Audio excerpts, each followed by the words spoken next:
Shut up, you got it right. Wait, which one am I going to this one or that one? I don't even know which one. Did you see that pimple? This is the closer one to camera, right? So. Say what? Yeah. No, they're all low. Sorry, guys, we're having technological conversations. A little bit of a scramble, as it always is. Ooh, God loves the scramble. That means that He's in control. Amen. Amen. How are we feeling? I'm feeling We like did it. dynamite, baby. We're ex-Phoenix. The weather outside is great. We're prayed up. We're ready to go. Yeah, you want to give us a quick intro on you? I was going to do it. No, it's all good. Pastor Trafficking, pastor for the culture, moving by way of the Spirit, bringing the body of Christ outside the four walls, showing that, whatever God's calling us to do in this generation, it might look gutter to the four walls. It may not be as proper, as polished, or, comfortable, but that's where Jesus tended to, do his ministry outside the temple. So I'm here to be a part of it. Again, my name is Pastor Trafficking, but you can just call me Pastor for the culture. Love it. Thank you so much for being here. And guys watching Instagram or YouTube, if you're on YouTube and you want to tune in on Instagram, we're doing it there too. So we're on Instagram and YouTube both. So sorry, we wanted a big professional camera, didn't get it done in time. We have the recording, but if you've seen our stuff, you know our standard tie. But today we are on an iPhone. So thank God for video work that way. All the real ones already put your thumbs up in the air. We're Love all it. about the iPhone love. Yeah, Tasha and I met a few months ago. For those of you who have worked with me personally or met me in person, I've probably shared with you that I went through a pretty defining season over these last 6 months. I was kind of coasting through life, and God decided to kind of wake me up. But Tasha and I met in the middle of that. She literally came up to me one day while I was having coffee and was like, God told me to pray for you, which a lot of people would probably think is crazy, and I'm like, no, this is definitely what God does. But yeah, we talked a little bit about my past and kind of just some of the stuff that led me up to trafficking. So I know you had some questions on that. So Yeah, no, absolutely. He's absolutely right. I do ministry full time, and our co-op space kind of here cross paths multiple times. And if you're a believer, when you see somebody, you're like, hey, God, put them on the radar if I'm supposed to help, if I'm supposed to serve, how I can connect. And so it's been some months since we would cross paths. One day Daniel was down here and I was like, okay, I usually burn the midnight oil, but he's been down here longer than me. And if he's been down here longer than me, he's really about whatever mission is at his heart. So I was like, hey dude, have you eaten anything? And he's like, no, not since earlier. So I ran up and got a meat stick, and I was like, here's a chomp stick, get some protein in you. And yeah, I think the Lord after that kind of developed naturally, ordained crossings like this, where I did start asking you questions like, so what's your story, man? So maybe some of the people who are watching can understand more about you. One of the questions I asked is how did you arrive here? And did you answer the call for this mission right away? Were you afraid? Not only do we sometimes get fearful when God gives us these big missions, but was it easy for you? So maybe you can kind of tell them a little bit more about how you felt about how you answered this call. yeah, I think that's probably the question we get the most often. Every single person, every call I'm on, it's always back to, as it should be, how did you get involved in anti-human trafficking? It's not necessarily the normal path that people take. So the truth of that is that when human trafficking came to my plate, it first came to me at a conference in Atlanta with a woman named Christine Kane, who runs an international rescue organization called A21. And I'll fast forward ahead. It was when it initially came to me and I heard about it, I remember very blatantly, I was reading a book on it, and I slammed the book shut because God had really tinged my heart about, this is something I want you to do something about. And I remember I slammed the book shut, and I literally told God, I was like, we are never, ever talking about this again. I'm like, men are the problem. I'm a man. I've got some baggage that you know about God and nobody else does. You're not about to air me out. I'm not going to show my face in a place where people are automatically going to hate me from the get-go. I'm like, no. I'm like, this is ridiculous. No more. Wait, so I don't want to interrupt you, but what I hear you say is, you heard God say, this is what I want you to do. And immediately you were like, I know exactly what you're asking me. You're going to air me out. You're going to expose me, and I am not with it. Yeah, pretty much deep down inside. And it was 9 times total. Wow. That God, whether it was At that time, I was working at a church. I was leading an adults group. I mean, there were people I bumped into on the street that suddenly were talking about it. I had ministry partners who were doing other kinds of missions work projects that suddenly were like, I met someone who works in this anti-trafficking field. I think you should sit down with them. Like, there were a bunch of different scenarios, but the last one was the young adults group I was leading at the time. One of our other partners came, and he was like, hey man, we're gonna do a fundraiser this summer. We want to focus on a real big social cause. We're working with this organization called Destiny Rescue, and they rescue girls from international locations, Thailand, Cambodia, Chennai, and we want to do a fundraiser here. If we raise enough, we can rescue a child out. And essentially, as the videographer and editor for the church, I was tasked with making the promo campaign for this large, kind of like community-wide sale event where people donated all these different used items. And I remember we sold them. We set up like this big garage sale vibe in the middle of a Oh, I love that. Garage Blockbuster parking lot, because Blockbuster was out of business. Oh, I love that. And so we did that, and we raised enough. I remember there were hundreds of people that came out to the sale. The paper came out, news coverage came out, because we were living in Fort Wayne, Indiana. And Fort Wayne, Indiana is like smaller than Tucson. Shout out to the Midwest. Yeah, so like, You need Blockbusters if you don't know here, about there's not a Fort lot going Wayne, on. then there's no one's doing stuff like that there. Yeah. And it was a shocking thing. I remember reading like about it in the paper, like the issue of trafficking, and still the sentiment was like, these people are focused on this terrible third world issue. And yeah, we raised enough to rescue a child out. The first child we rescued, his name was Luis. He was a little boy from Africa, which struck me because you don't typically think of boys. Yeah. But anyway, this campaign blew up in the church. The videos were getting shared everywhere. I started making little mock campaigns. I would take other people's photos because I wasn't a photographer. And I remember the video we did, God had hit me along the video creation process. He's like, if you could come up with one word for the people that you want to rescue, what's the word? And I'm like, priceless. You can't put a price on this. We came up with a tagline that they believe everyone has a price, love does not. And so what we did is we made these barcode tattoos, wash off, and we put them on the models, and if you scan them with this special app on the phone, they would register the word priceless. Wow. And so that initially in 2013, the movement that would come out of the single video that played in front of 1,000 people in a church was called Priceless. I love that. I don't want to stop you, but Yeah. can you just, I think for everyone watching, I think these are kind of what I call like the benchmarks when people do things like this, what you take away with. When you say priceless, right? One thing that I often see the enemy will do in every capacity of sin or people feeling like they're not good enough is he will try to cheapen us. Cheapen us through whatever sets in or falling short. So every time he tries to make us feel unworthy, he tries to cheapen us. Why? Because he knows that our value is something he can't afford. Unless he cheapens us and we believe the lie that we're no good, we're no worthy, like God doesn't love us, and that's the biggest lie. So I love the fact that you were like, the blood of Jesus already paid it all. We're priceless. So every lie of the devil can go straight back to hell where it came from. That's incredible. And the initial concept was just do advocacy work, but there wasn't even a movement at that point. It was kind of, I made the video was awesome. People really pushed back on some of the campaigns. I remember being up to 3 a.m. in my room, jacking other people's photos offline that were beautiful representations or dark representations of the human body or whatnot. Take this little barcode PNG I had and put these little quotes on these photos and just start showing them to friends. And friends were like, bro, this is a visual campaign. If I saw this on a billboard, I would stop. I'm 27 million people at that point being trafficked makes me shut off. But you have a beautiful girl standing in a field with the sun catching and her hair is blowing, but then you have this barcode and something's just off about it. It doesn't, there's this contrast. They're like, you need to do something with this. So at that point, Destiny Rescue had a video position open in Thailand, and Thailand has Pattaya, which is the sex capital of the world. Wow. It's something like 250,000 sex establishments in something the city the size of Tucson. Oh my goodness. And it's crazy. That's crazy. So I was amped. I pretty much could have had the video position. I was like, man, I'm gonna go to Thailand. I could work with the people there. Yeah. I wanted to get out of the U.S. And their Vacation.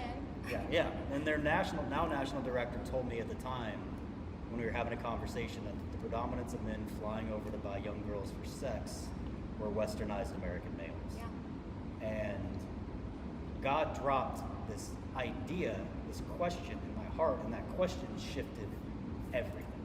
It killed Thailand, it killed me wanting to go over there. I still wanted to go.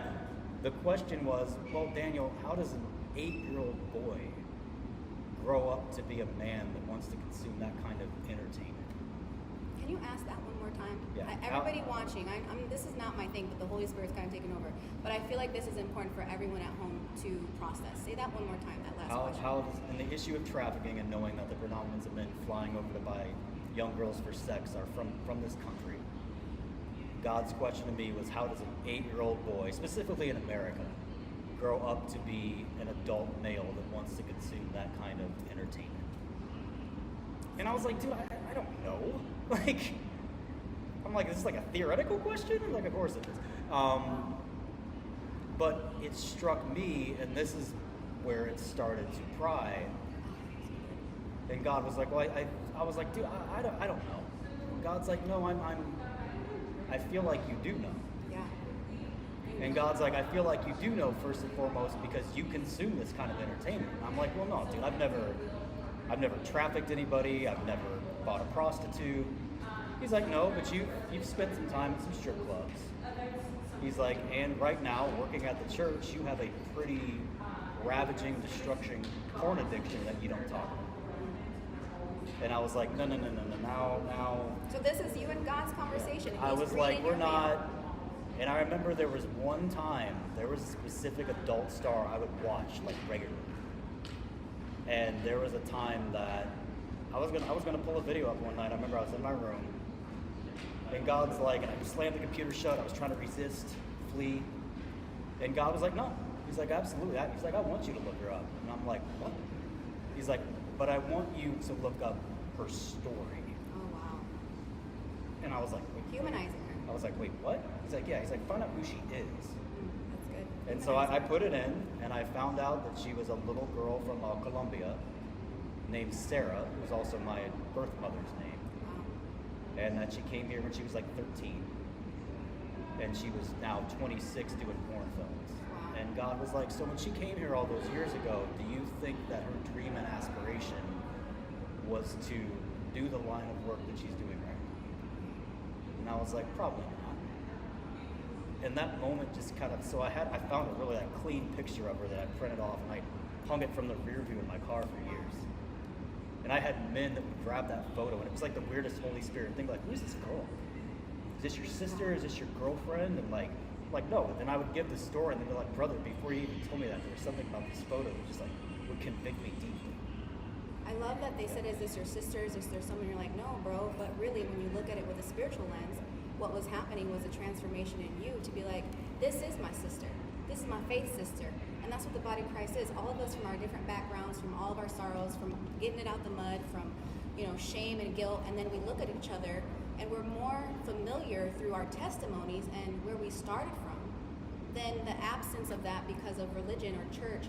The Holy Spirit really draws you into knowing someone like God had a purpose, God had a plan for her life. And that is my sister. I mean, at the time you didn't know that, but that's what was happening. God was bringing you together with that moment.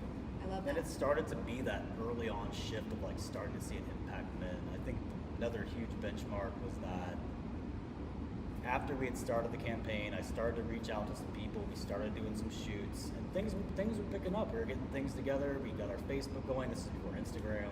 Ooh, and people were like, Instagram had just started.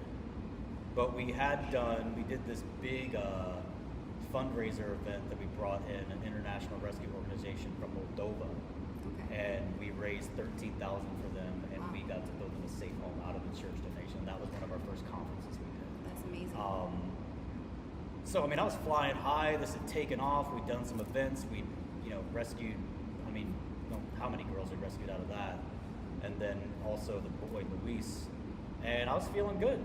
And I remember I was leading this young adults, like kids group, like middle school age kids, and I was running sound for them. And the youth pastor came in and gave us a piece of paper one day that was a contract we signed that if we were managing young adults in the ministry, that we weren't engaging in, illicit sex or whatever, and we weren't watching pornographic material. And my heart sank because I was still watching. And I'll never forget this voice in my head being like, ha, numbers up, buddy, now they're gonna know. Because you freaking work here, dog. You work here. So here's what you're gonna do. You're gonna sign it, and you're not going to say shit. You're going to bury it, you're going to push it down, and you're not going to say a word about it. And God, I was praying about it. I was like, I can't. These are kids. Like, I can't lie about this. Like, and so I was praying. I was like, I've got to call a meeting with the pastor, who's also my boss, which makes it more nerve-wracking because this is my career. It's my full-time job. Yeah. And I just remember this voice in my head. It's like, dude, you do that, you're screwed.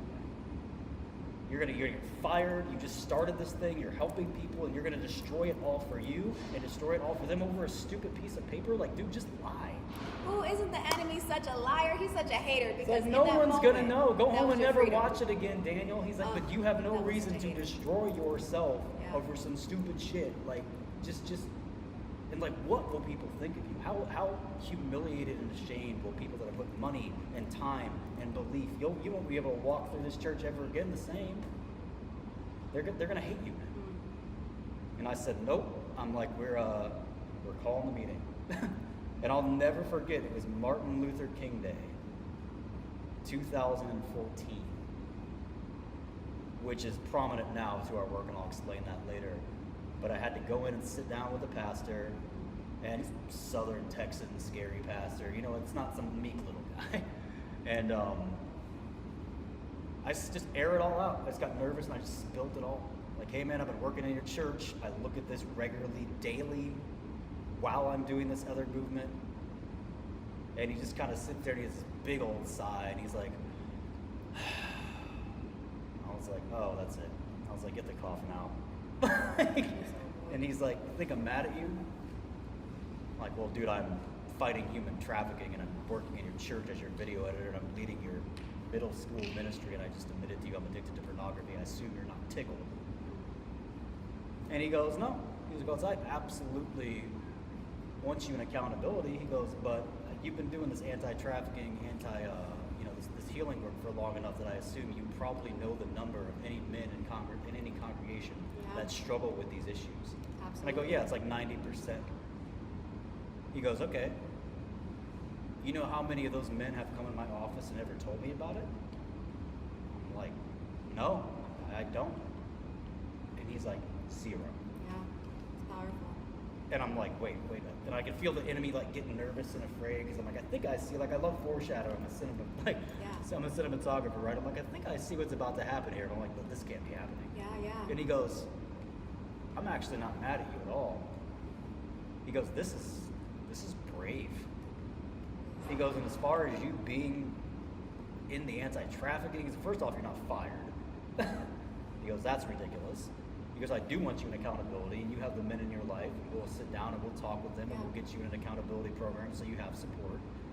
He's like, but in terms of you fighting trafficking and helping men heal from this, he's like, I think you're exactly where you need to be, because you're a man, and you know what it's like to be trapped and want to get out. That's so good. And I think that was the moment where I was like, oh God, like, we're not just fighting trafficking anymore. Like, we're not in Kansas anymore, Toto. Like, and from that day forward, the call wasn't just to rescue women or victims out of trafficking. The call was, you want to know how that 8-year-old boy grows up to be that way, then what you're going to have to, number one, study, get in the dirt with men who are involved in this, find out the entire culture that runs in the U.S., and you're going to have to build other options for men and women when the enemy tries to sneak in their ear and say, no, you're not good enough. So post that picture on Instagram or OnlyFans, because at least you'll get some attention that you never got when you were a child, because daddy wasn't there, was he? But your sugar daddy's sure there for you all the time, isn't he? That little voice. That little voice that says that your mom didn't love you, Daniel. No other woman probably will, so you might as well just watch shit online. All these little lies. And God's like, I'm calling you to actually hit both sides. People that have been victims, people that are at risk, and people that buy. People that are in the clubs, people that have been exploiters, traffickers, Johns. He's like, because when I took the cross that you believed in for so many years of your life, or you say you believe in, I did it for everyone. He's like, and what you've done multiple times in your life is you come to me with a nice list of exemptions. Like, oh, not this person, not that person that picked on me in high school, not that girl that broke my heart, not my mom that wasn't there. God's like, no, I'm out for everyone. He's like, and the biggest exemption on your list was you. Yeah. He's like, and now since I've showed up in this way to show you that I'm here for you, I'm asking you to be there for everybody else. It's so good. And Mahalia, priceless back then, became this very ambiguous, ultra fluid, like, God, how would you even begin? I'd never really shot a photo shoot in my life. I'd never worked in any kind of context professionally with advocacy. Like, all of it was a mystery to me. And so one of the first things we ever did is we connected with an organization called Fashion Hope that built a sustainable fashion project of women in Kenya that had been rescued out of trafficking, and they made clothing that they were paid to make out of artisan skill. And they flew me to Africa for a documentary, and I started to see and they did fashion shows in New York Fashion Week. They had designers and photographers that would shoot their content. They put it out in periodicals and publications. Wow. And suddenly New York Fashion Week is buzzing about anti-trafficking. I mean, they made crowns out of zip ties they put on top of the girls' heads. Like, shit was wild. So here, let's just take a pause. Yeah. There's a couple things that I feel like there's a lot of gems. If y'all have been listening to Daniel, there's a lot of gems here. No. First of all, it's wild to me that there was a piece of paper in front of you. And what I'm thinking when I'm hearing your story, which is so riveting, is so raw, and so many people need it. So many people in the church need it. So many people need this.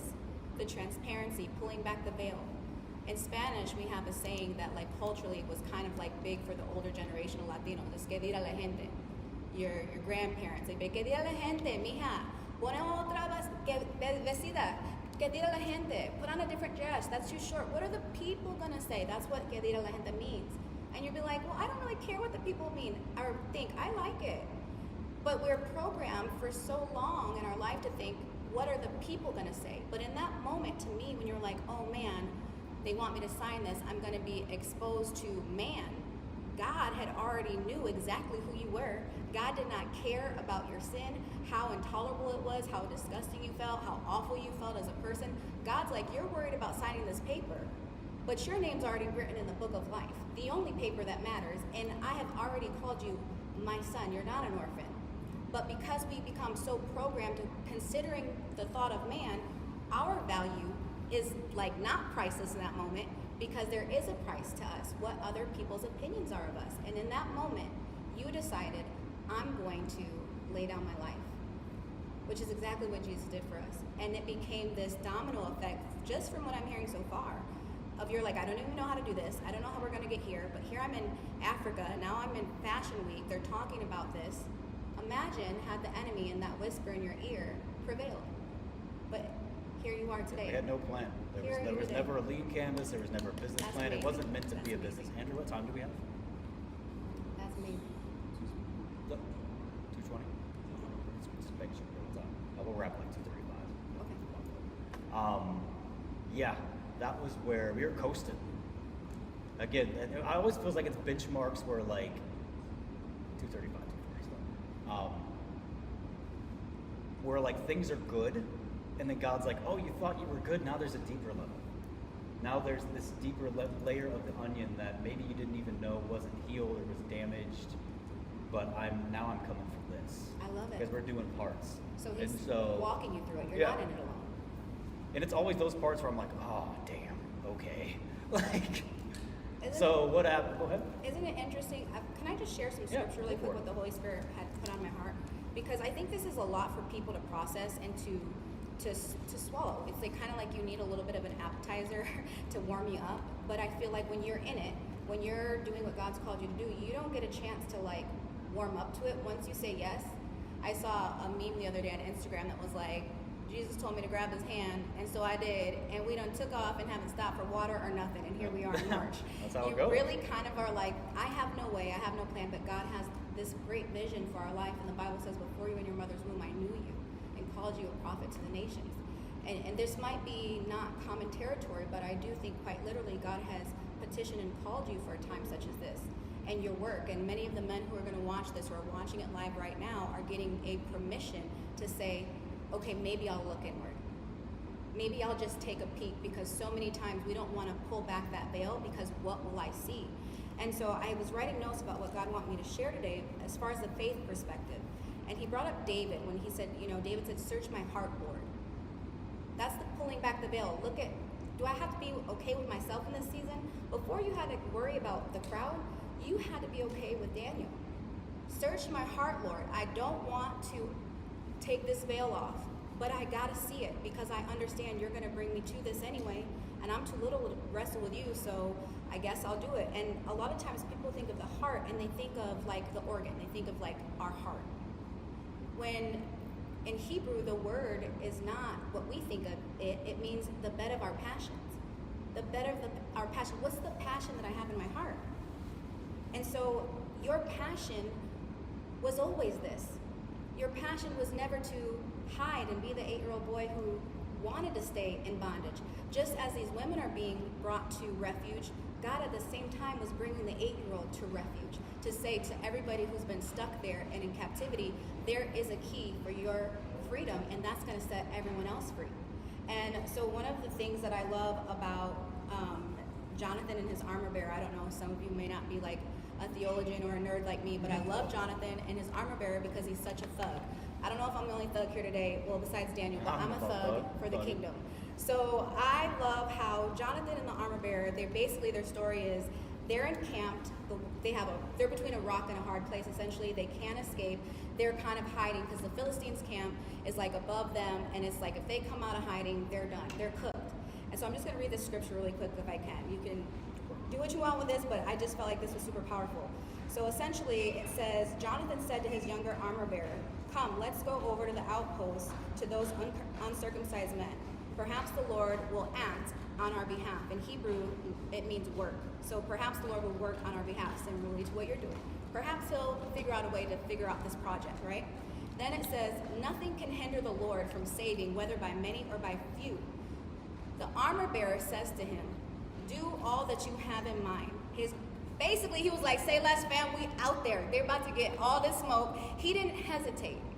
You know what I'm saying? God is looking for people who are like an armor bearer like Jonathan. Like, he's like, come on, I've already got the clout. I'm already the boss. We already have secured the dub.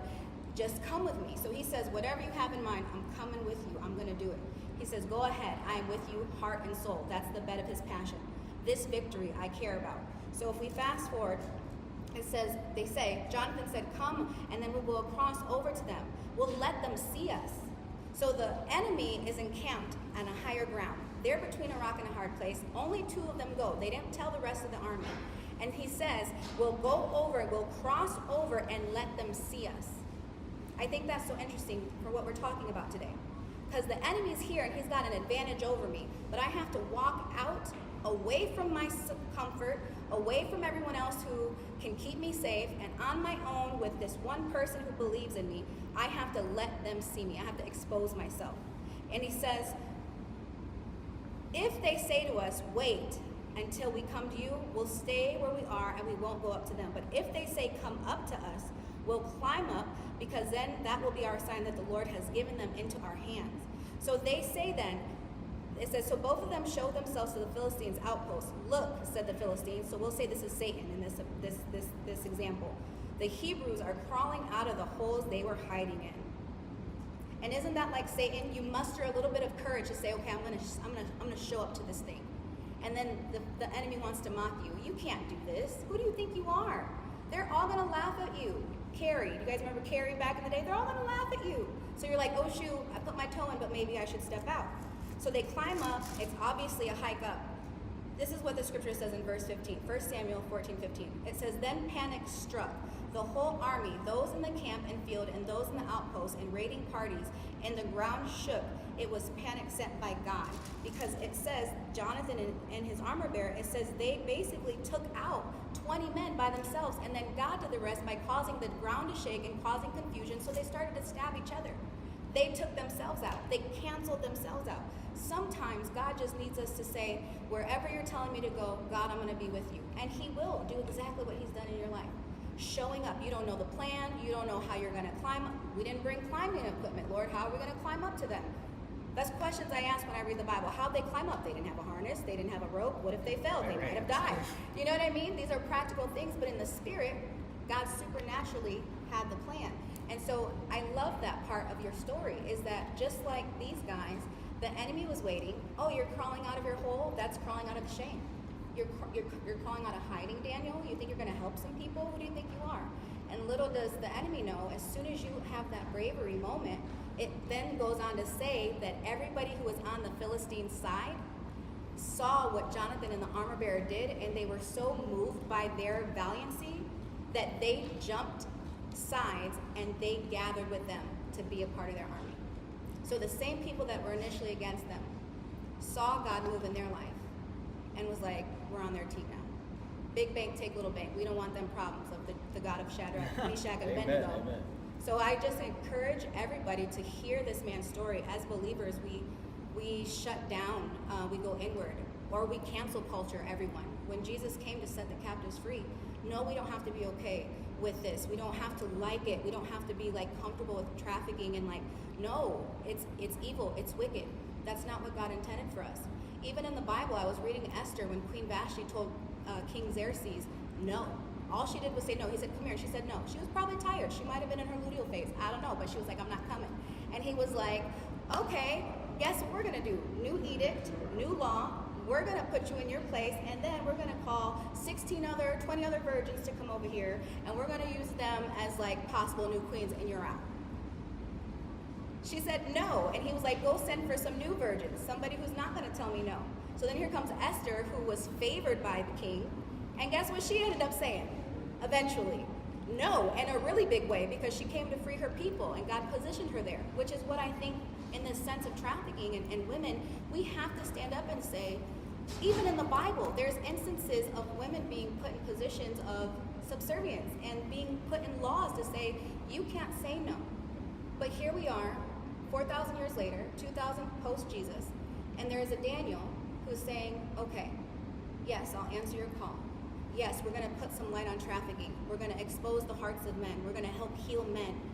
Families are affected by this. The women, the wives of these men, their lives fall apart. They become shamed. They start to be attacked. You probably knew this was going on. The whole time they're like, I'm blindsided by this. I never knew my husband was even hiding this. But they've been hiding the shame and this guilt for so many years. They've gotten really good at covering up. And then it's like, well, we just persecute these people and we throw them away. And how does that help? How does that help us heal man and woman, husband and wife, in the courtship, OnlyFans, Instagram, all of these things? People literally are selling themselves every day, maybe not in trafficking, but for attention, for likes, for people to validate them. And you are setting a tone for us as the body of Christ to say, you know what? The Bible told me that love covers a multitude of sins, and where sin abounds, grace abounds the more. Many people wouldn't sit down with you. Maybe they wouldn't even want to hear about Mahalia because it's a little bit too rugged. It's a little too raw. If you had to answer a question to people listening today about how they can make it out of their prison, how they can take whatever they heard today and use it for their advantage to see God move in their life, for us to heal as a community, as a faith community, as a faith family, for those who are unchurched, for those who know God, for those who don't. How do you encourage them right now in this moment to say, man, I never thought I'd be here, but I'm here and he'll do it for you too? If you could summarize that, what would you tell them? I think it'd be, so we did a trailer, like a short film that led up to this. It's super abstract. I'm going to explain it a bit later. But there's a big emphasis in that film and a lot of the posts I've made lately and a lot of the language I've used over the past year where I talk consistently about my little boy, the 5-year-old. Yeah. And without exception, I mean, not a single case I can think of that this hasn't come up. When I've deeply gone into like healing space and trauma with even women I've dated, people that I've been friends with, and we know psychologically there's a child that gets stunted at a certain age with trauma. Yes. It's scientific. Yes. And so I think that every single person that I've been able to go that deep with has been either starting to identify how old that child is and where they are. I made this crazy long caption post yesterday. I wish I had my phone so I could read it, but it's too long anyway. I read it. It was good. Yeah. I think for me, learning exactly who my little boy is, who my inner child was, and what region of my mind they're living in, and that took a long time. Yeah. That took a lot of, so from a tangible way, getting community around you, getting people around you who are willing for you to navigate that journey. But what I would say is that the simplest answer is stop chasing external things because you have to go deep, deep, deep inside. some place that either you cognizantly know that you never want to go there again, Yeah. because maybe that looks like the bedroom that someone held you down and molested you in. Maybe Yes. that looks like, Yeah. you know, the school you were bullied in. Maybe it looks like the hotel room you were trafficked in. Or maybe it looks like some other fictional place you built. For me, my little boy lives in a skyscraper in the middle of a city that has 10,000 SWAT team members with rifles on the top of the buildings around him. And anybody tries to get close, they get popped. Wow.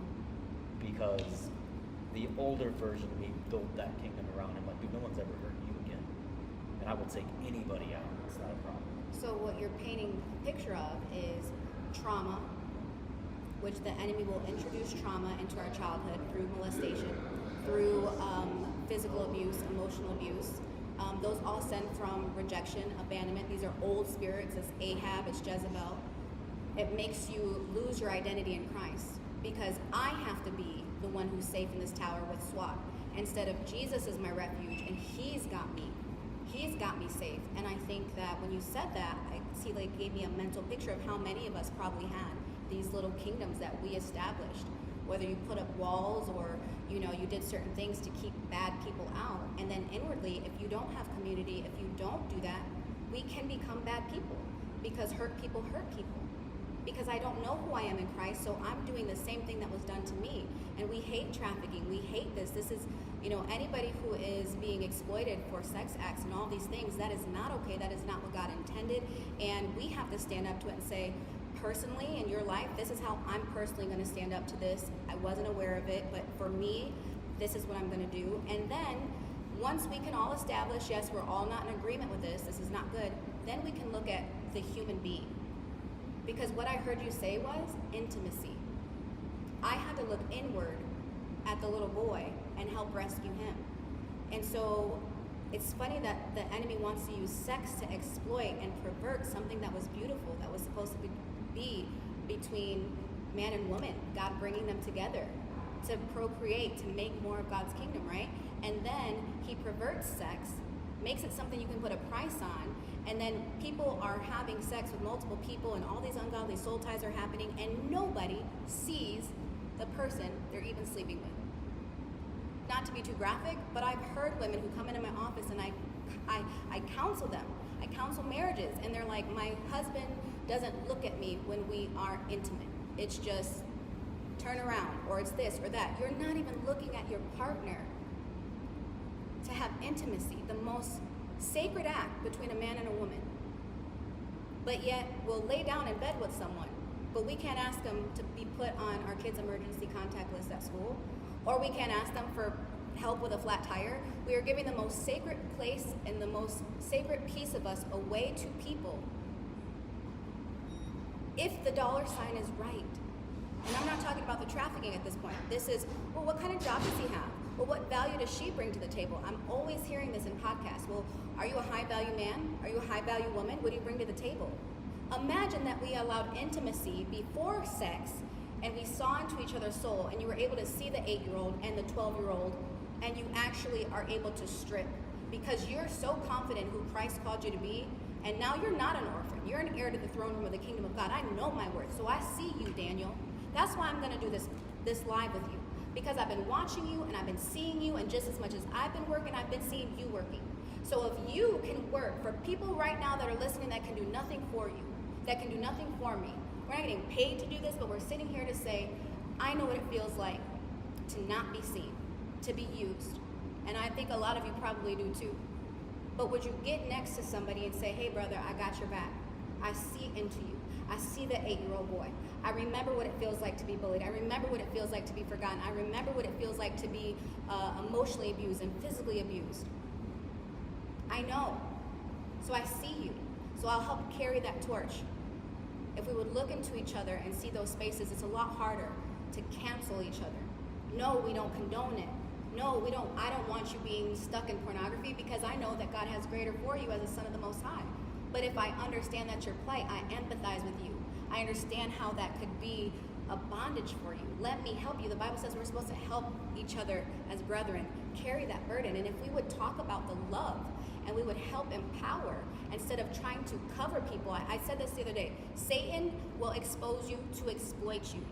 Jesus exposes you to free you because he is your covering. So I just love that you're doing this work. And it may not be everybody's work, but if you could see the work that he's doing and then compare that to whatever God has called you to do. This is his mission. This is his call. This isn't my personal call, but I'm here to help carry the call for him, right? Whatever your personal call is, those of you who are listening today, whatever your personal call is, ask God, Lord, reveal unto me, because you see everything about me and you love me regardless. So you know what? I'm not going to let anybody hold that weight over my head anymore, because who the Son sets free is free indeed. And if he can do it, and he's helping set captives free, and he's working on healing, then how could God not do it for you? And I'll answer your question. We'll wrap up and get to the next segment. Thank you so much. I'm over here getting teary-eyed. I think the answer is find your child. I think it's literally find your child. Yes. I think that, and we're doing a short film. We played the trailer for the transformation show we did in October. If any of you guys were there, it's called Love Letters to Hell. But it's actually a short film that's a thematic or cinematic representation of that journey back into my mind to find my kid, to the point where like we have a child actor that's playing him. And there's always this contrast. I'm kind of going to give a spoiler because there's a scene in the film where like I consider myself the adult, the wise one. The kid's just young and foolish and naive. And there's a scene towards the end of the film where I've become so cold, I've become so callous. Yeah. And there's this scene where he talks to me and we finally embrace. And there's this like ironic scene where a 5-year-old has to teach me to be human again. Oh, that's so good. And I think that if you're willing to go, because I think that deep down inside, a lot of us know. A lot of us at least have an inclination of where that space is. Yeah. And we've lied to ourselves or, run so long that it can be hard to find. So, there's definitely therapy. I definitely recommend, getting involved with, a spiritual community. If you guys need resources, we have plenty of them. But that's been my heart, and that's the vision behind Mahalia, and I'll expound on this later, is that if nothing else, I want to bring people into rooms and experiences, communities, where if they leave with nothing else, they at least had 5 seconds with that kid inside of them. They're like, oh shit, it's you. And they can choose to sit down with that child and listen, because that child's going to be mad. That child has yelled at me 1,000,000 times, and I've yelled back. And that child's been like, you should love and forgive, and everybody has a little child inside. And I'm just going to say, like, fuck them. Like, look what they did. They left you. Like, we literally made the film this week where, like, there's a character that's playing the voice in my head, and he's, like, people left you, man. And you still love them. You still want to help them. Like, how stupidly naive are you? And I think that for me and my little child and, all the trafficking stuff and the other big component, this is what the next segment's on, we'll bring my friend Anthony on, I knew beyond a doubt that romantic relationships were like the biggest wound. Deep down inside. Like, yeah, you could talk about the shame, you could talk about the pornography, but I knew that all of it stemmed out of the romantic connection with women that came from the supreme, I think, building of lack, not having my mom. Oh, and yeah, I sure. knew day one, I could feel it. When the trafficking came around, I was going to have to watch girls being hurt and girls being used by people that were the kind of men I'd come to hate because they were hurting the kind of women that I wanted to love, women that didn't see me because they wanted bad boys, they wanted toxic men. I felt ousted by that. And I was like, dude, I'll do everything else, but you will not, we're not going there. And like even more vehemently than when I slammed the book shut way back in the day and was like, don't you talk to me about trafficking. I was like, we will not touch the romantic aspect. And I would say that God's come for that part more vehemently than any other part. So the idea of the romance, the romantic partner, and I think many of us can learn from this. As a faith-based counselor, one of the things I help people that come to my office with is identifying what was the relationship with your mom like? What was the relationship with your dad like? Because almost 90% of the time as a professional, we're trained and taught, when you go to school for this, it's instantly like a red flag of where this system is. So then I translate that to the spirit as a faith-based counselor, and we know where those roots come from. Like I said, Jezebel, Ahab, it's rejection, it's abandonment. And so then you're faced with having to show up as the little boy in the grown man's body, and then you're like, I'm already stunted in arrested development from where trauma happened, and I want to love you, but I'm also angry, and I also look at you and you become a container for my rage, and there's this displacement and detachment. And I think that you're really opening up a new I think vacuum here, where people can say, it's not even that it's hard to go back to the child. The child never left. The child's kind of like, until you heal and surrender to Christ and like, Lord, this is too heavy for me to carry, and give it to him. And then it makes me think, maybe the Lord already knew this was going to happen, right? Because what does he say when he's teaching? He says, let the little children come when he's ministering. The little kids are coming around, and you know, adults and little kids come around. There's grown folks here. This is not for little kids. And Jesus was like, let the little children come. And then he spoke in parables, and he said, you can't enter the kingdom of God unless you have a heart like a child. If you have that wonder, if you have a faith like a child. Isn't it cool that Jesus said, you're going to have trials of various sorts, but take heart, I overcame the world. And then he says, let the little children come, and we're his kids. But yet, the first thing you tell your parents when you turn 18, I'm grown. Well, you still on this Verizon bill, so you ain't that grown. And you're like, you right, let me just fall back. I still wouldn't say all that. I'd be like, and no, then I'm grown. so now here you are, the man of God, but God still sees you as the little boy. So the work that you're doing is really just, I mean, it's phenomenal. I encourage everyone watching this today, and if you watch it at a later date, you know, for us to all this, with all my clients that I counsel, do the inner child work. It is hard, but it's so free. And once you're free, you can actually see the reward. You can see the growth, the development, and start loving yourself again. Because at one point we were carefree and drinking water from the hose in the 80s and street lights, and then all of a sudden you become this tough adult in the world that has to put on a mask and pretend. And it gets exhausting until you meet Jesus. And then he's like, you know what? That looks pretty heavy. Let me help you carry that. And then you start breathing again. And then you start laughing again. And even though this is really heavy work, I'm not going to hold y'all. This is very heavy work, what you're doing, Daniel. So I would pray that you have God to help you with your mantle. But I tell you what, as a millennial, I guess they call me geriatric, but I'm not going to put that on live today. But as a millennial, I feel like I'm seeing so many young people come into my office, and they just want to be free. The generation, the Gen Z generation are on fire, and they realize. When I did Jesus March in 2023, United Revival came down to downtown Phoenix, and I preached to 4,000 people. One of the questions that they asked was, who struggles with pornography? And out of a sea of 4,000 people, I was expecting, because you know in church, people ask that question, and people are like,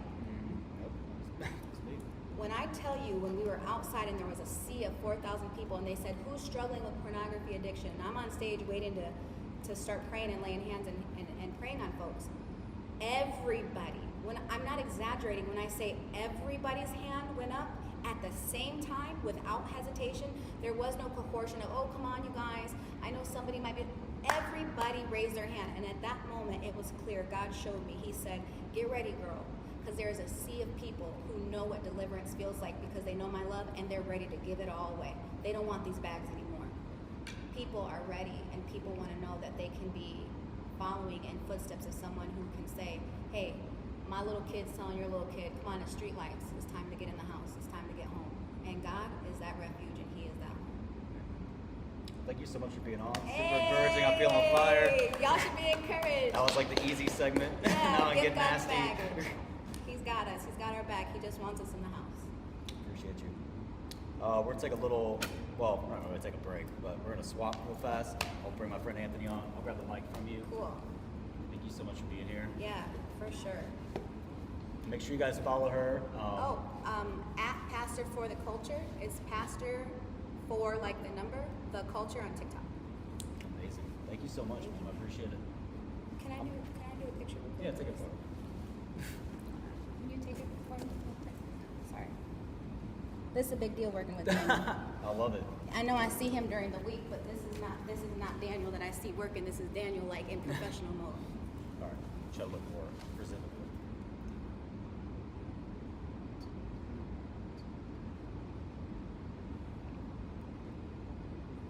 Thank you. Go. Hey. Oops, sorry. All right, brother. You ready? This is for you. All good, Andrew? Okay. Yeah, just slides. Hopefully I got it right. Well, I mean, it's literally my mic, so I don't know how to do it. We're struggling. Looks right. Say a word for me. Say what? Say, oh, there you go. I can see the sound on it. I'm like eating like that. You need a water? I'm alright. And that little tripod. It's working? I don't even care if it's crooked. It's up. All right. Well, let's talk about you. Tell me who you are. Yeah, just a little bit. I just want to introduce you.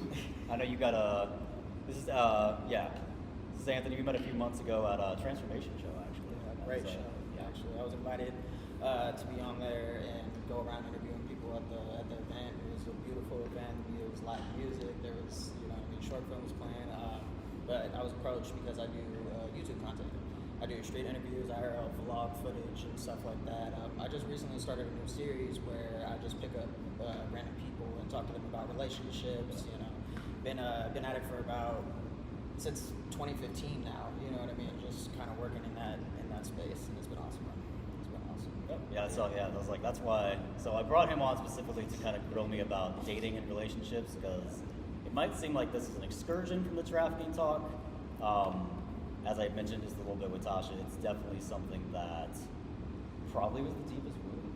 Yeah. So How did that affect like your Mahalia project? Yeah, you try to move at first and tell yourself, and I think that's kind of the way I went into it. Was like, all right. I mean, because again, like a little background on me, my background and whatnot with like my childhood trauma and stuff. I was a skinny little kid, probably till about 14. And then I had some issues in school. I was expelled twice, and I was taken to a psychiatrist and ultimately put on antidepressants. And one of the side effects of antidepressants is hunger. And so I ballooned up from like, I don't even know how much I weighed when I was like 12 or 13, probably 130. I mean, who knows? I was a young kid. I probably even younger than that, or even less than that. But I got to be 250. I had a 42-inch waist. I remember I had man boobs, and people made fun of me. Yeah, like not to make fun of that. It's a real. There's definitely an appearance when What you're. age was that? I was 15, 16 when I ballooned. So I ballooned up like over a month, or over a year. Okay. And I just remember that's when. I think that was the earliest mental framing I had of feeling unattractive. Or that And insecurity. yeah, and especially when you're getting in high school, dude, and suddenly like when you're elementary and middle school, girls have cooties or whatever, like Yeah. at least back in my day. Yeah, I just aged myself. I think it's still like that. Okay, I didn't know. Instagram and stuff, I didn't know if it had changed. But yeah, dude, I remember just like feeling pretty repulsive. Yeah. And I grew up in the Midwest where you got the all-American football heroes and and like really masculine men. So typically it's like weightlifters or football players and if you're like, I mean, I would go out on adventures. I remember like when Justin Bieber came out and girls were like geeking over him. Everybody in the Midwest culture was like, but isn't he gay? And I'm like, and that was their connotation of like what a homosexual man would look like. And then again, I want to hear everybody say like, there's totally respect people's sexual preferences. Like that was something that I actually had gay friends who in the Midwest couldn't even come out. Yeah. So that was hurtful for that. Number one, like, why would it be a problem? Because I would dress in ways that I would get that question on. And I had a very gentle demeanor as, like, I was like the friend to girls. I always wanted to help them. You can tell when guys are out for other things. Yeah, no, I kind of grew up with the same exact thing. You know what I mean? I was raised by a single mother, so I was more into it. My dad wasn't there. I did not have that that kind of framing, and I think that at the earliest cognitive stage of development that you probably can, that started this whisper in my ear that will think you're sexually inadequate. Girls think you're their buddy. They take you to the mall like you're weird, like, and you're not attractive. And so I think that started, and then even there's an added level of shame because like men don't care about things like that. guys don't care about looking good. Like, come on, dude. Like, pull yourself up by your bootstraps. Like, you know. And that's what society tells us, and that's the tough part, man. It's like if you're not working with your hands, and you know what I mean, you're not adequate. If you don't have the right body type, then you're not adequate. This and the other. I mean, I was an artist. I like to draw. I mean, before I got into cinematography and stuff, I was drawing things. I was always coming up with like storylines in my head. So when I first found cinematography and whatnot, it was very powerful because I was like, everything has been swirling in my mind. Yeah. But even then, I remember being in that space and being like, this isn't what a man does. Like, I should go out, I should go fix car engines. Just, I don't know, whatever you do in the Midwest, right? Yeah. And like, just realizing how much that put this idea that relationships and affection and desire from a woman was something that was unattainable.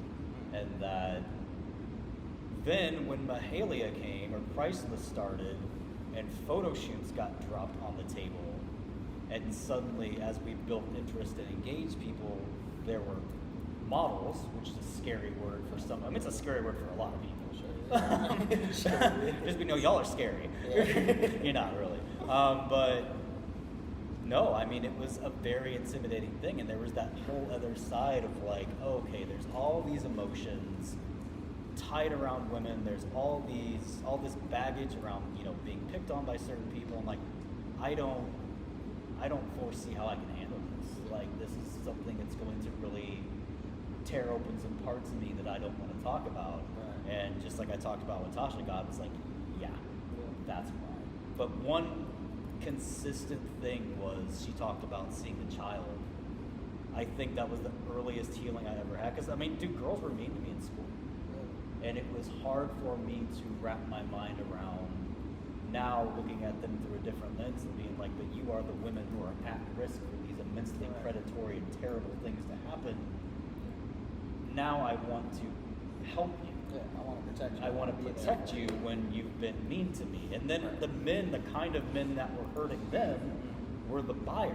And it was like, and now you want me to have grace and empathy and work on deliverance for the exact kind of people that I've watched be predatory and terrible people. And so it was like both sides. It was like, Daniel, basically everybody that you don't like and you have a vendetta against, get them in a big room because that's who I want to help you help in life. Right. And I'm like, this is a shit show. Yeah. I'm like, no. I'm like, what about the little girls that, you know, are being trafficked in, like, you know, the bad parts of town? I'm like, you want me to help models? I'm like, models don't have problems. Pretty people don't have issues. They're happy. They wake up every day and they look great. Yeah. This is the stuff that I thought. These were the toxic, incorrect, and I want to be very clear saying incorrect, trauma-driven mindsets that I had. And you think it was the insecurity that you kind of grew up with when people were mean to you? That's it was the experience. It was, you know, I never I certainly didn't pull girls aside that made fun of me in high school. It was like, let's talk about the deeper reason why maybe you're picking on me. I sense there may be something deeper that's happened in your life. No. I get that, yeah. Maybe have a conversation like that now. Yeah. But it took some growing, and then also your faith journey as well, you know what I mean? And it's kind of beautiful that you say that as well, because you going out of your comfort zone and being there for the people that were mean to you and stuff like that, that's exactly what Jesus did. You know what I mean? He was able to lay his life down for everybody that was going to forsake him, that was going to be against him, this, that, and the other. You know what I mean? So again, you are doing beautiful work, just like Tasha said. So. But I think that, you know, for the first year of Mahalia, the first year of Priceless, before it was Mahalia, we were able to kind of live in that marketing, branding, going out on projects kind of space, and I didn't intersect it too hard.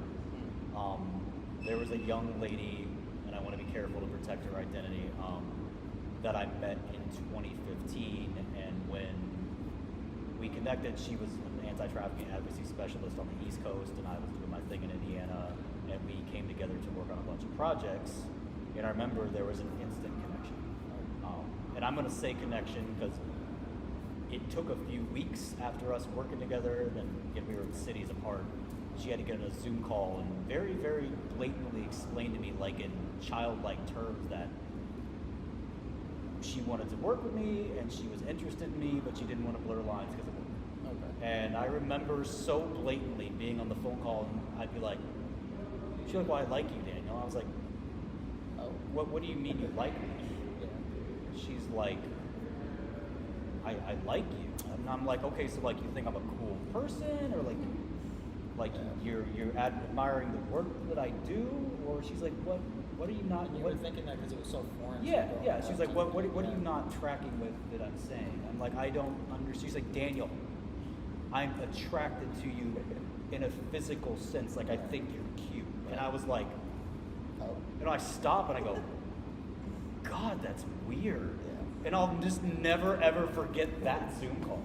I get it, man. But I mean, I was like, Yeah. If it was so what foreign the to you, hell? and just out of Like- nowhere, you know what I mean? I completely understand.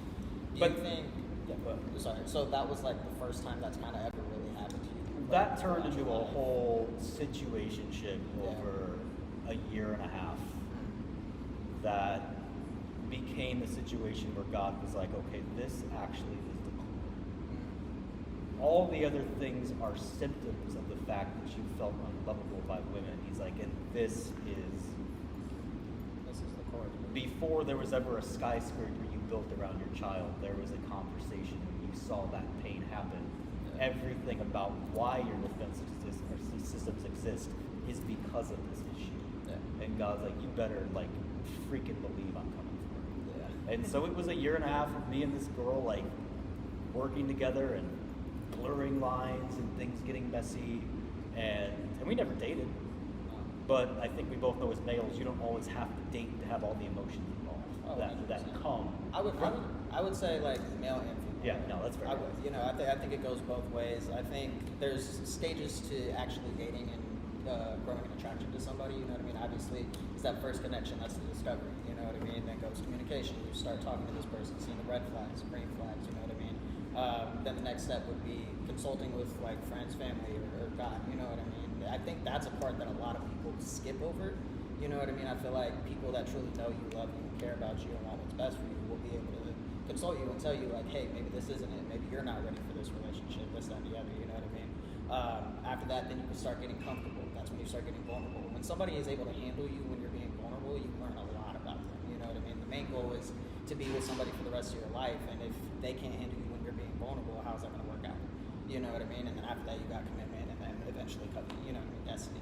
That's There was a lot of toxicity, and I think that year and a half allowed me to, like I said, going deeper into yourself and finding. I got to see the very toxic patterns I had: the communication, the dependency, the responses to lack of communication over a certain amount of time, and just the general disbelief. You want to hear that someone cares about you and is attracted to you your whole life, and I think the revelation that hope and that connection is so contingent on where your trauma is built that when somebody gives it to you, it's also the thing you're most resistant to accept because, oh God, what if it's true and you lose it? You fuck it up. You can't ever get that back. And so I realized that my trauma was built in a circular pattern where everything I had kind of done in my life was about chasing this end goal that if it ever finally came, the older me would be like, nah, dude, like, we want the little boy to be loved, but we're not going to let anyone love you. Yeah. And it's like, you just do this forever. And it's like, it didn't make any sense. Because of that toxicity, you weren't able to break down those walls and let people in and stuff. And like she that. had a very bad, toxic relationship with her father, and it was something that I started to watch destroy her. And something from, I mean, I had never seen it that up close.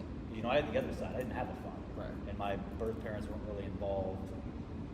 And lo and behold, I mean, I had been adopted, and around that time, my adopted mom, who essentially is my mom, she had gotten a heart disease and was slowly trickling down, and this woman kind of became my backbone and support through that. And so it all kind of came to this big dramatic end where my mom passed away.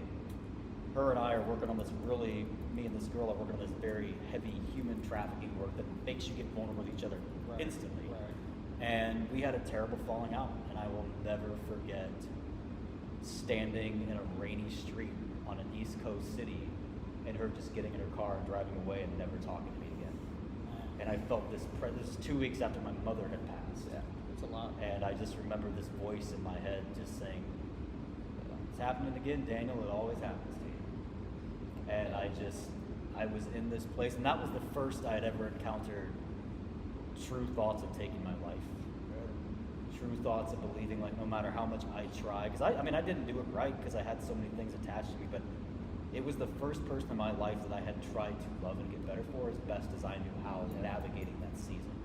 And No, and it burned out. Yeah. Right? But it was something that, in the ashes of that, and I kind of call this, I call it a big definer for what was going to happen with everything else, because we'd done some short films. She did a bunch of anti-trafficking projects. We did galas in, the city we were in, and from a success standpoint, we were on the track to start doing really good things. But hey, Priceless at that point was gaining traction. And I had been around the country with different things, and it was I know you want this vision, God, and God, it was where God really said to me, is dude, I will take you to the top, but not unless we do this. Yeah. This has to get fixed. Yeah. This has to be healed. And it's not going to come from you dating. It's not going to come from you finding that partner, because that's your celebration. Right. But this thing you're up against right now inside of you is your war. Yeah. He's and we have to fight this war, and you have to let me heal this inadequacy, or everything about your work, working with women and everything it's gonna go to shit. And I think that's kind of where we're at as a society right now. A lot of us have a Jesus-sized hole in our heart. You know what I mean? We try to fill that with other people, with other things to kind of distract us from what we truly need to heal and stuff like that. And I feel like the sleeping around and stuff like that, all of that's played out. It's dangerous. It's this and the other, but that's all we know. You know what I mean? That's what we grew up with. You said that girl had a very toxic relationship with her father. That's probably the first instance of love that she's ever felt. You know what I mean? You see your parents growing up. If you see them fighting all the time, you're gonna think that that's normal. And in actuality, you're not supposed to be doing that 24/7. You know what I mean? And it's hard to break those curses and stuff like that. But the fact that you were able to realize that, hey, this is toxic, you were able to realize your own toxicity as well, which is great. You know what I mean? And then you talk to the Lord and Savior, and He can help you through that. He can help fix you and change you and transform you and stuff like that. So moving forward, you're able to love that person the way that you were intended to. You know what I mean? And I think that I remember one of the final conversations we had, because I had gone to her house and she had this photo in the living room of when she was 10 with her dad. And made a comment on the photo when we were at lunch, and she was like, well, it looks like stupid. I'm like, looks like a happy memory. And she just got really cold, and she's like, you want to know what my dad said to me when I was 10? And I'm like, oh no. She's like, my dad set me down and said, name, there are 3 things in this world that will make a man love you. That's to be beautiful, intelligent, or successful. You'll never be 2 of those, so you better damn well be successful. That is crazy work to a 10-year-old. Yeah. And it was this big defining moment for me, because after she was gone, my heart had broken so deeply. Because, we theoretically talked about the girls that picked on me and other women in the industry I saw. I was on the phone with people who wanted to get out of pornography. I'd worked with trafficking victims, but none of them had been as close to me as this woman. Right. This was and this was somebody I shared a deep connection with. Right. And we talked about the 8-year-old little boy and the 5-year-old little boy earlier. This is the first time I had a construct of what the victim, the child victim looks like, in all the people we could have helped. Yeah. And so I think that moment has then pivoted me. So when we're talking about OnlyFans, or we're talking about girls in exotic dance clubs, or we're talking about people in situations of exploitation, I always ask, well, what's your child like? What's going on there? What's that situation? And what kind of brought you to this situation, or this line of work, or this, that, and the other? And and people insist they want to be there, and there's the empowerment conversations. And again, if somebody really does, I don't ever contest or want to remove that choice or make them feel badly. But I even argue about, what is choice? Choice is something a lot of people work 9 to 5s, but they'd rather not. Yeah. And it's not it's not your top choice. Right. It's but if you could do something else, well, then I wouldn't do this. And I hear that all the time. It's okay, well, then there's a lack. Yeah. Well, I don't have any other option. And then a lot of times there aren't many other great options if you want to produce, a certain amount of income, or you have bills to meet or whatnot. It's and that's another thing of what Mahalia wants to do, is change the culture. But I think that relationship component is something that was 2015. And God really tried at that point to sit me down and have a conversation. And I bounced all over the place with it for a few years, and I'll just fast forward and say it's been a decade since I've really delved into that part of myself. And this last 6 months that I opened talking about is when God brought another situation around. He's like, okay, we're doing it now, and you can run away again, and we can do it in 10 years when you're 50. I'm 40 in May, guys, just so you guys know. There it is, it's aired out. Everybody knows now. Or you can do it now. But I think with the experiences I've had with Mahalia, and now there's 10 more years of tenure there, work that I've done, trying to figure out business and becoming an LLC and being in business ventures with real estate people and other entrepreneurs. I think that now I'm able to take that and decide what I really want to turn Mahalia into, and really decide the kind of relationship I want to have.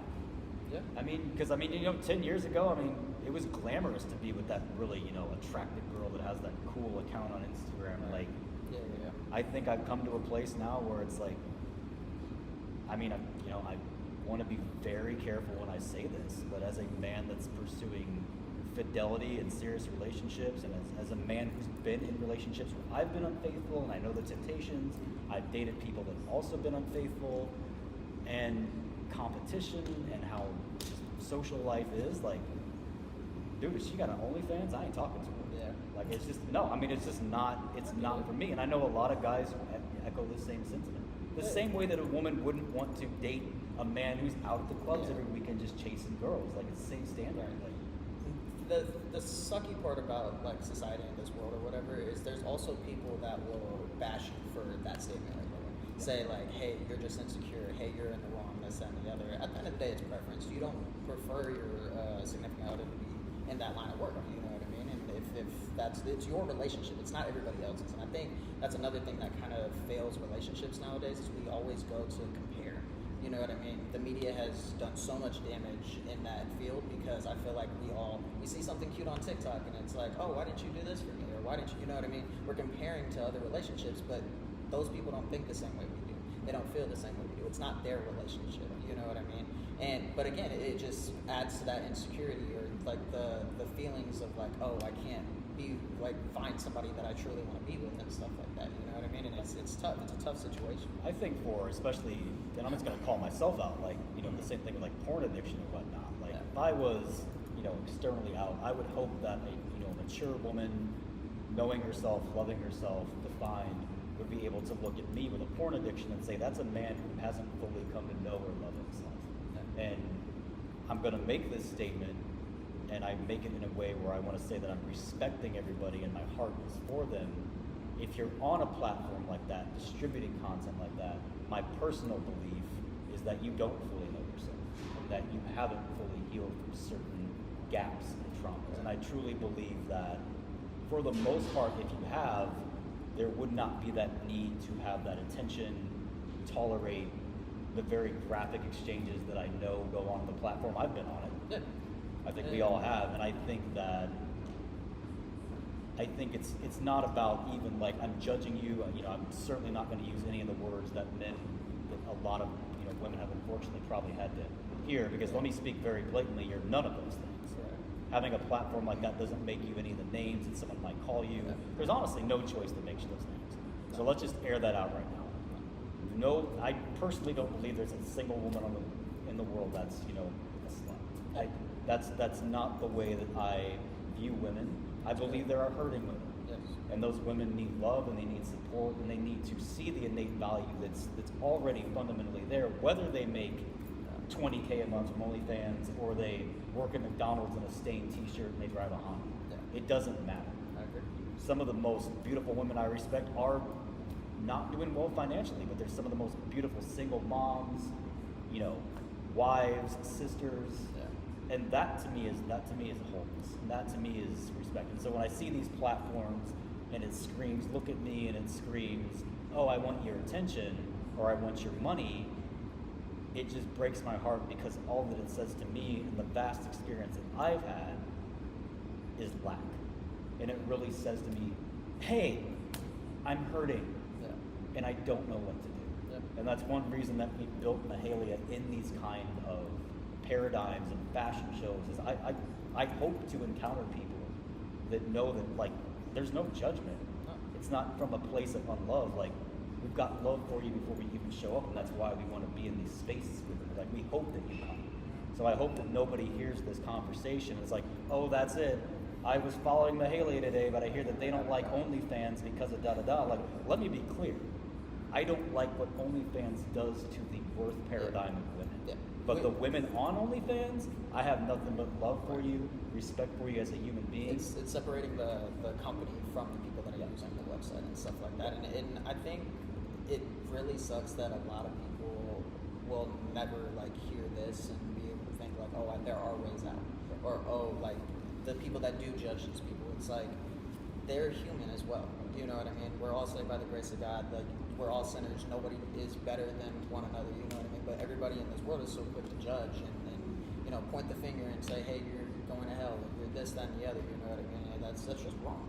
You know, nobody comes from a place of love anymore. It's always that.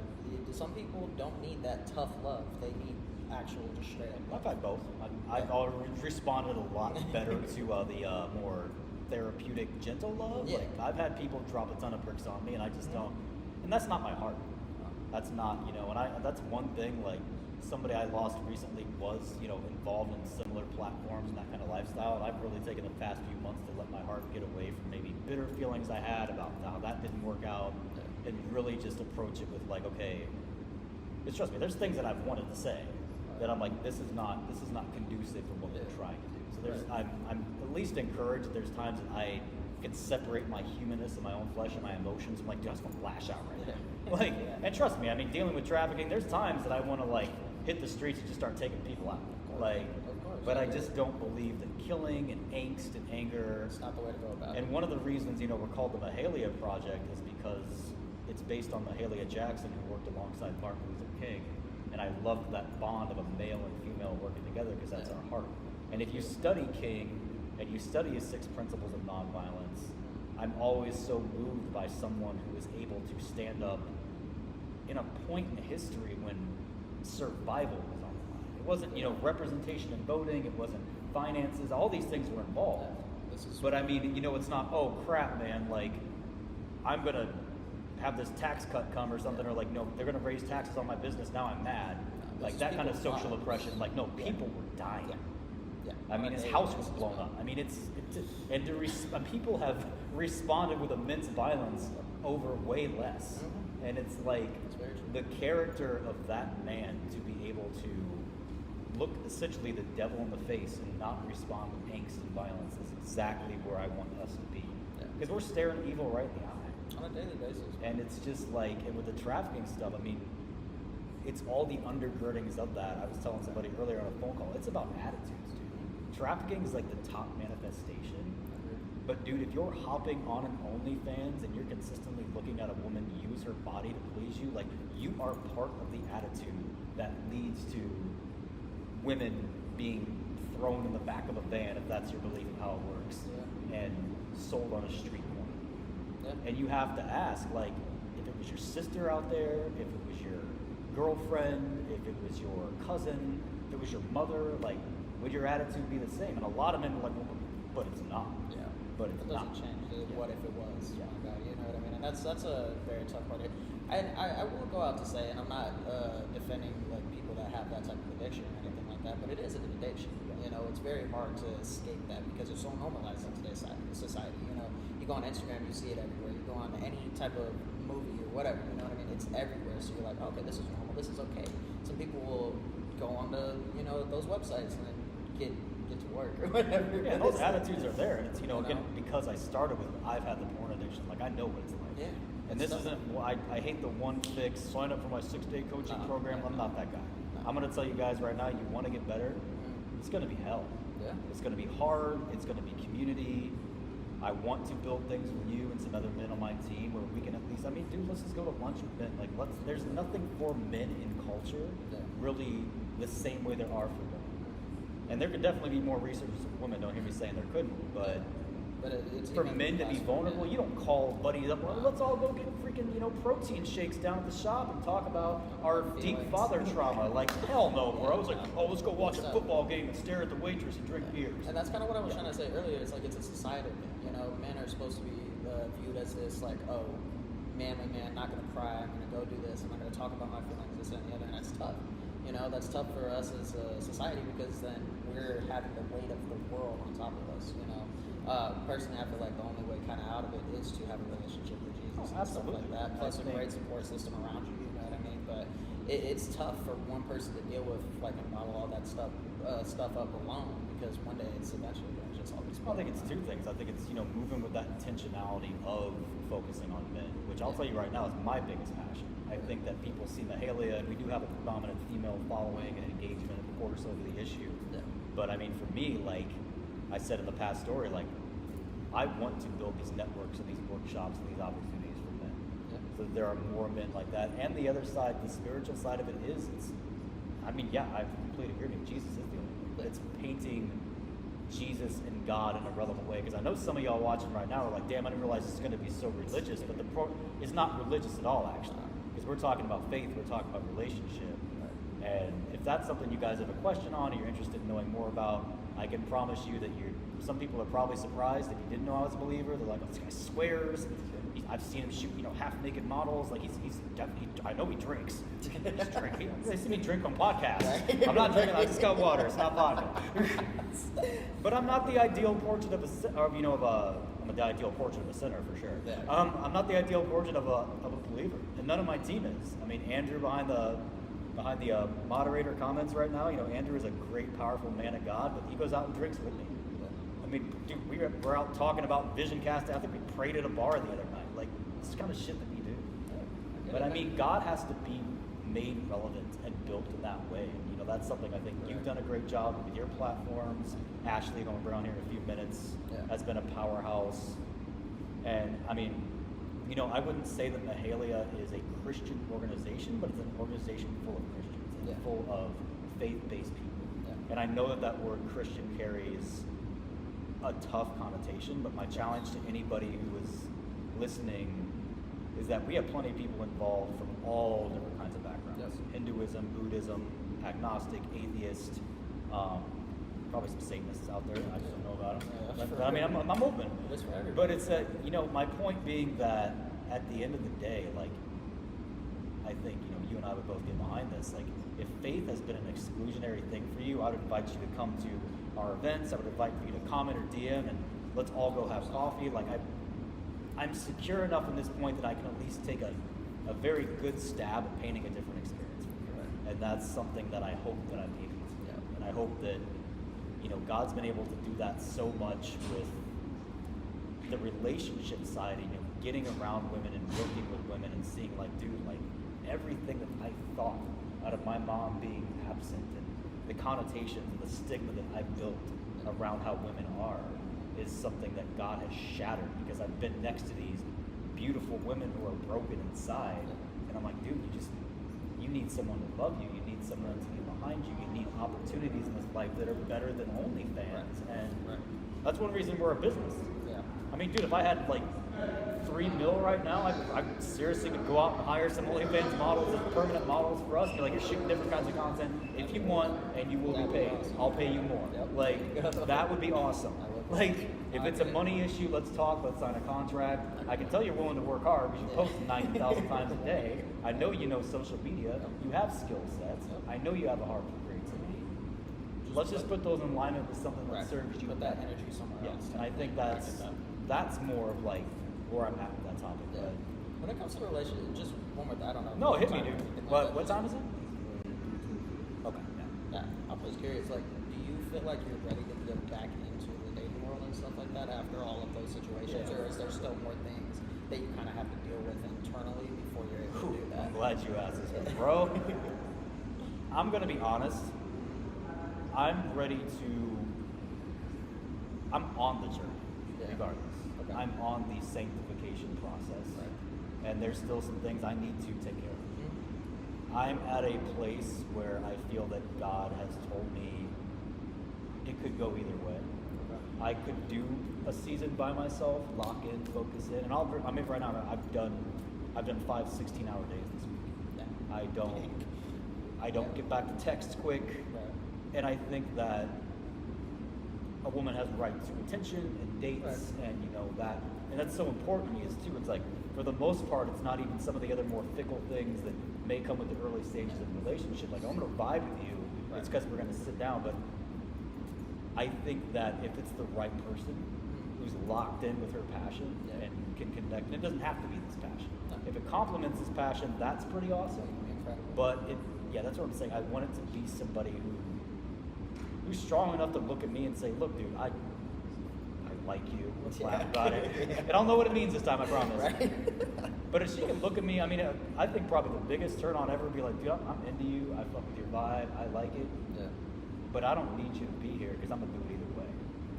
And I'm in love with what, God's called me to. I'm in love with what road he's blazed for me.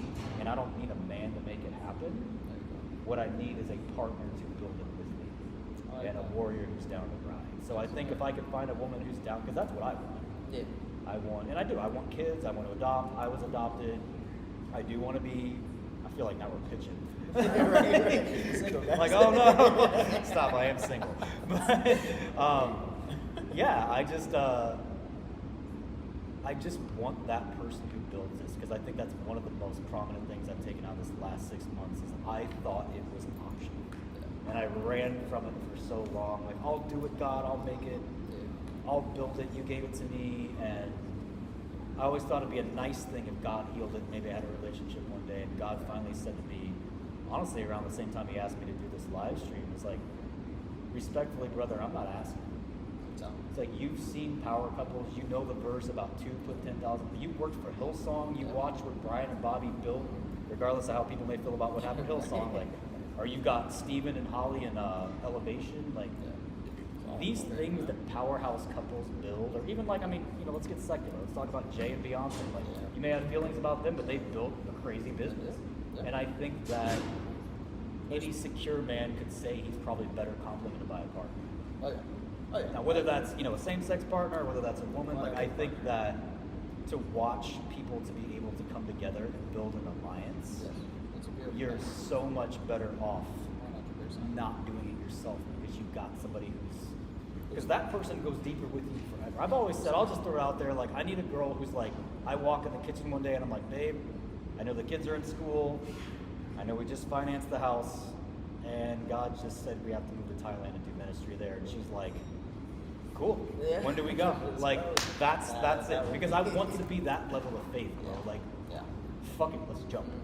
Okay, so speaking of which, do you think having your significant other share the same religious beliefs as you, absolutely. Do you think that's important? Yeah, like they're going to have to believe in God and be a person of faith who's aligned with that. I don't knock anything else. Yeah. It's like anything else. Like, she'd have to be artistic too. Sure. I'm pretty sure if she's, not that this accountants respect your work, but if you're an accountant and you love numbers and that's all you like, math is your thing. Like, I'm probably not your guy.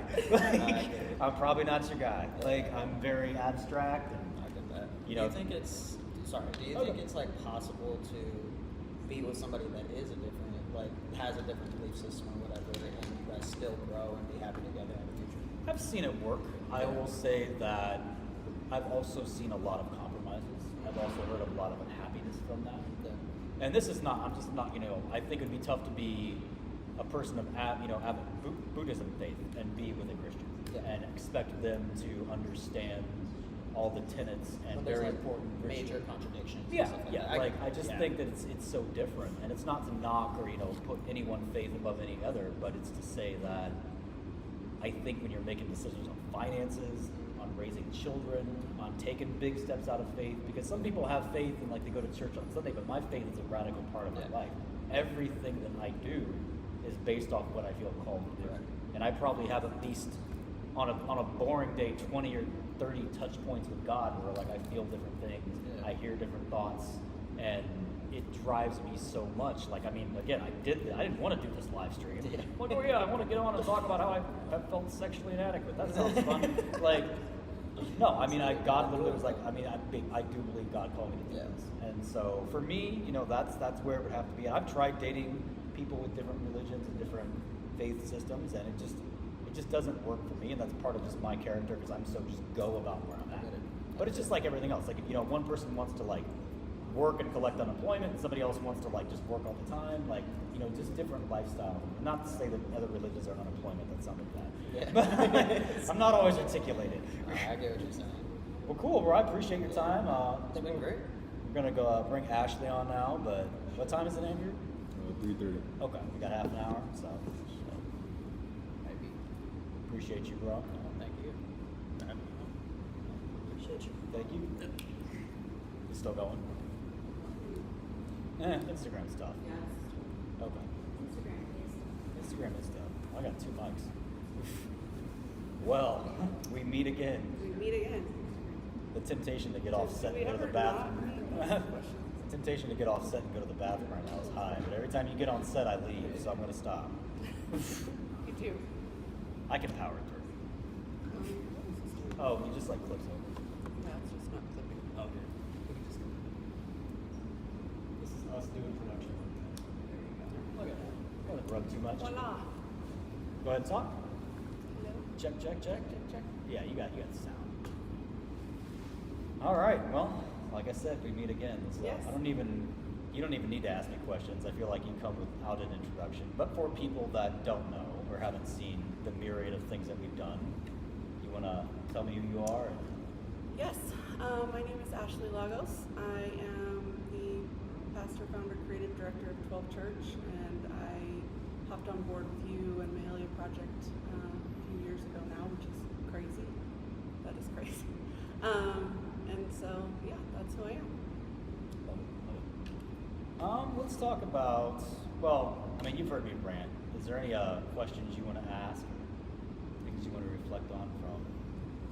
Why would you say, why was the Mahalia Project of interest to you? What was the connection point there? Well, for me, anyone who, if you know my story, but if you don't, I was a prostitute for 5 years of my life. And God radically rescued me from that, and I had to do a lot of work really to, first and foremost, heal, like to the point at the beginning of this live going inward and figuring out like where my trauma points were and what lies did those traumatic experiences present to me that I then bought, that then became part of my psyche, that I was then like consistently operating under, and how did that send me down a path of complete chaos and destruction for half a decade. And so once I came back to faith and allowed God to kind of reveal those things to me, and did the work to heal those things, and not just acknowledge them, because I think one of the things, we can get to a point where we acknowledge it, but then you have to actively replace the lie with truth. And so in that process, one of my mentors said, Ashley, someday, once you do this work, you're going to use your story to impact women in a radical way. And I said, if you think I'm going to tell people that I was a hooker, you've lost your mind. Like, I'm not going to stand up on stages and own that this was part of my life. You know, I'm like, God forgave me. I'm just going to like sneak out the back door and not talk about it ever again. But what it's done is, and you know, because Daniel and I he's like one of my very best friends on earth, so we hang out all the time, and we cannot go anywhere ever where somebody doesn't bring up trafficking, even if we're not talking about it. Like, we could be talking about football or anything, and we were at a restaurant recently, and we're literally eating a cheeseburger, and the guy just out of the blue says, my girlfriend had been trafficked. Like, just, we were not talking about trafficking. Yeah, it was like crazy. It was just like, bro, I'm trying to eat my fries. Right.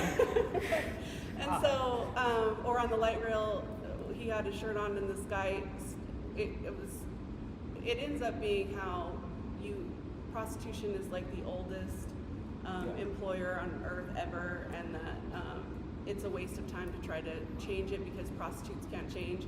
And you know, Daniel's like, I know in his brain he's like, oh, here we go, because you know, I'm like, actually, sir. Let's talk. And so it's, what has happened though, as I've achieved healing, is I started running into girls that had been trafficked. And as I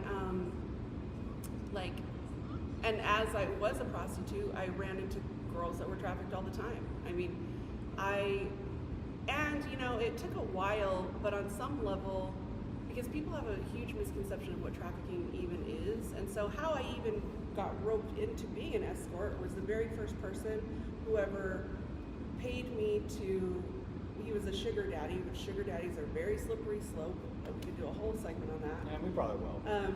But he was a sugar daddy, unbeknownst to me, had taken all kinds of photos and videos of he and I having sex, and then whenever he no longer wanted me because he was moving overseas, he said, you will do this with this person, or I'm going to release all these videos. And because I wasn't, now if somebody were to come up and say, Ashley, I have all these videos of you, I'm like, give them to me, I'll release them myself, I'm going to teach a whole sermon around them and it's going to be fine. But the very broken, unhealed version, it was very easy for him to manipulate me. And so when you understand what trafficking really is, I myself was trafficked. It just doesn't look in the stereotypical way that people think, but basically it's anytime somebody has the power over somebody else to manipulate them and force them into sexual acts for their own gratification in whatever format that may be.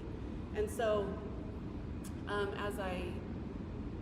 as I was escorting, I was running into girls that were trafficked all the time, all over the country, all over the world. And it gave me a vantage point into that life that I didn't understand that later down the road was going to serve me in helping others. But that's absolutely what it does. And now I mentor girls that have come out of trafficking and work very closely with different organizations in Phoenix that work with trafficking victims. And I mentor 11 girls currently on Wednesdays and Thursdays. And the beauty of it is now I also own a successful marketing consultancy and am good, and so I'm able to step into these spaces with these girls and say, like, the darkest point of your life doesn't have to be the summation of your life, and that whenever you allow light in, which is Christ, whenever you allow the love of God in, all of this stuff that's happened to you does not have to be the definition of who you are. And then also, here's a blueprint for going from a girl who didn't graduate high school and spent 5 years in this same exact hotel room, never leaving, to, okay, I'm gonna help you get your GED, and I'm gonna help you figure out how to turn on an electric bill, and this is how you balance your bank account, and here's how you move forward in life so that you are not ever in a position of that level of vulnerability ever again, so that you're able to take care of yourself. And so when I met you, it was just a very symbiotic relationship. And with 12, whenever Warren Hampton and I launched 12, the purpose of that was really to reach people who never felt comfortable in church specifically. And if you look at 12's marketing and you look at Mahalia's marketing, it's very similar. Because I believe that the most beautiful thing about God is how he can transform any space and make it beautiful, even if it's like grimy. So like alleyways and like street art, graffiti and puddles, and like there's just so much beauty in the darkness when you allow the light back in. And so whenever you and I met and you expressed to me what your vision for Mahalia was, I was like, I believe that God brings people into your life that are on the same track, so that one, they can encourage you, because there are times where you have to tell me, like, Ashley, knock it off, like, you got to keep going. And there's times I have to tell you, like, we're not going to do that, we're going to keep going. Yeah. Well, probably a lot of these last 6 months. Yeah. So that's kind of what intrigued me about Mahalia, was just, I know what it is to be the girl that Mahalia constantly talks about. I know what it is to engage with men who want to capitalize and leverage their power, but they're really feeding their own insecurities. And I think something you and I have talked about before, and you were just talking to Anthony about, I know, is, and also before that, like, what turns men into this. And one of the things that I appreciate most about the 5 years that I spent in that lifestyle is the conversations that I had with these men. Because I learned so much about the brokenness of men.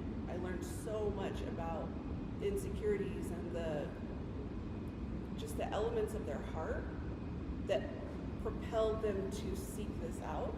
And I feel like that vantage point has allowed me to have empathy for predators. And I know that there's going to be people that are like, you can't be empathetic toward predators.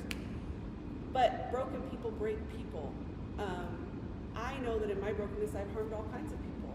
I mean, you were just talking about it. In your brokenness, you've harmed people. And you have to get to a point where instead of addressing the sin or the symptom of the trauma, of the ugliness of what's going on, you're like, okay, this is what I'm seeing. This is the fruit of what's going on in your heart, but what's the root of that? And so my experience with the men, and I mean, there's some wild ones that were not good, but there were also times where there's just quiet conversations where they're like, I'd say, why are you doing this? Like, why are you paying thousands of dollars to be in a hotel room with me right now when you haven't like touched me at all? Like, you're not like jumping on me for sex. It's like you're having a conversation with me about how you just lost $1 million deal at work and you feel inadequate and you feel horrible and you don't have a community to go to have this conversation, and somehow you hired an escort to have a conversation because you just need to be heard. Right. And so whenever you were expressing to me what you said about, why do little boys grow up and do these predatory things, that resonated with me because I feel like that was the first time outside of my interactions with these men that I had ever had someone else consider that maybe they're not just vile human beings, there might be more to it than this, and who is going to address that?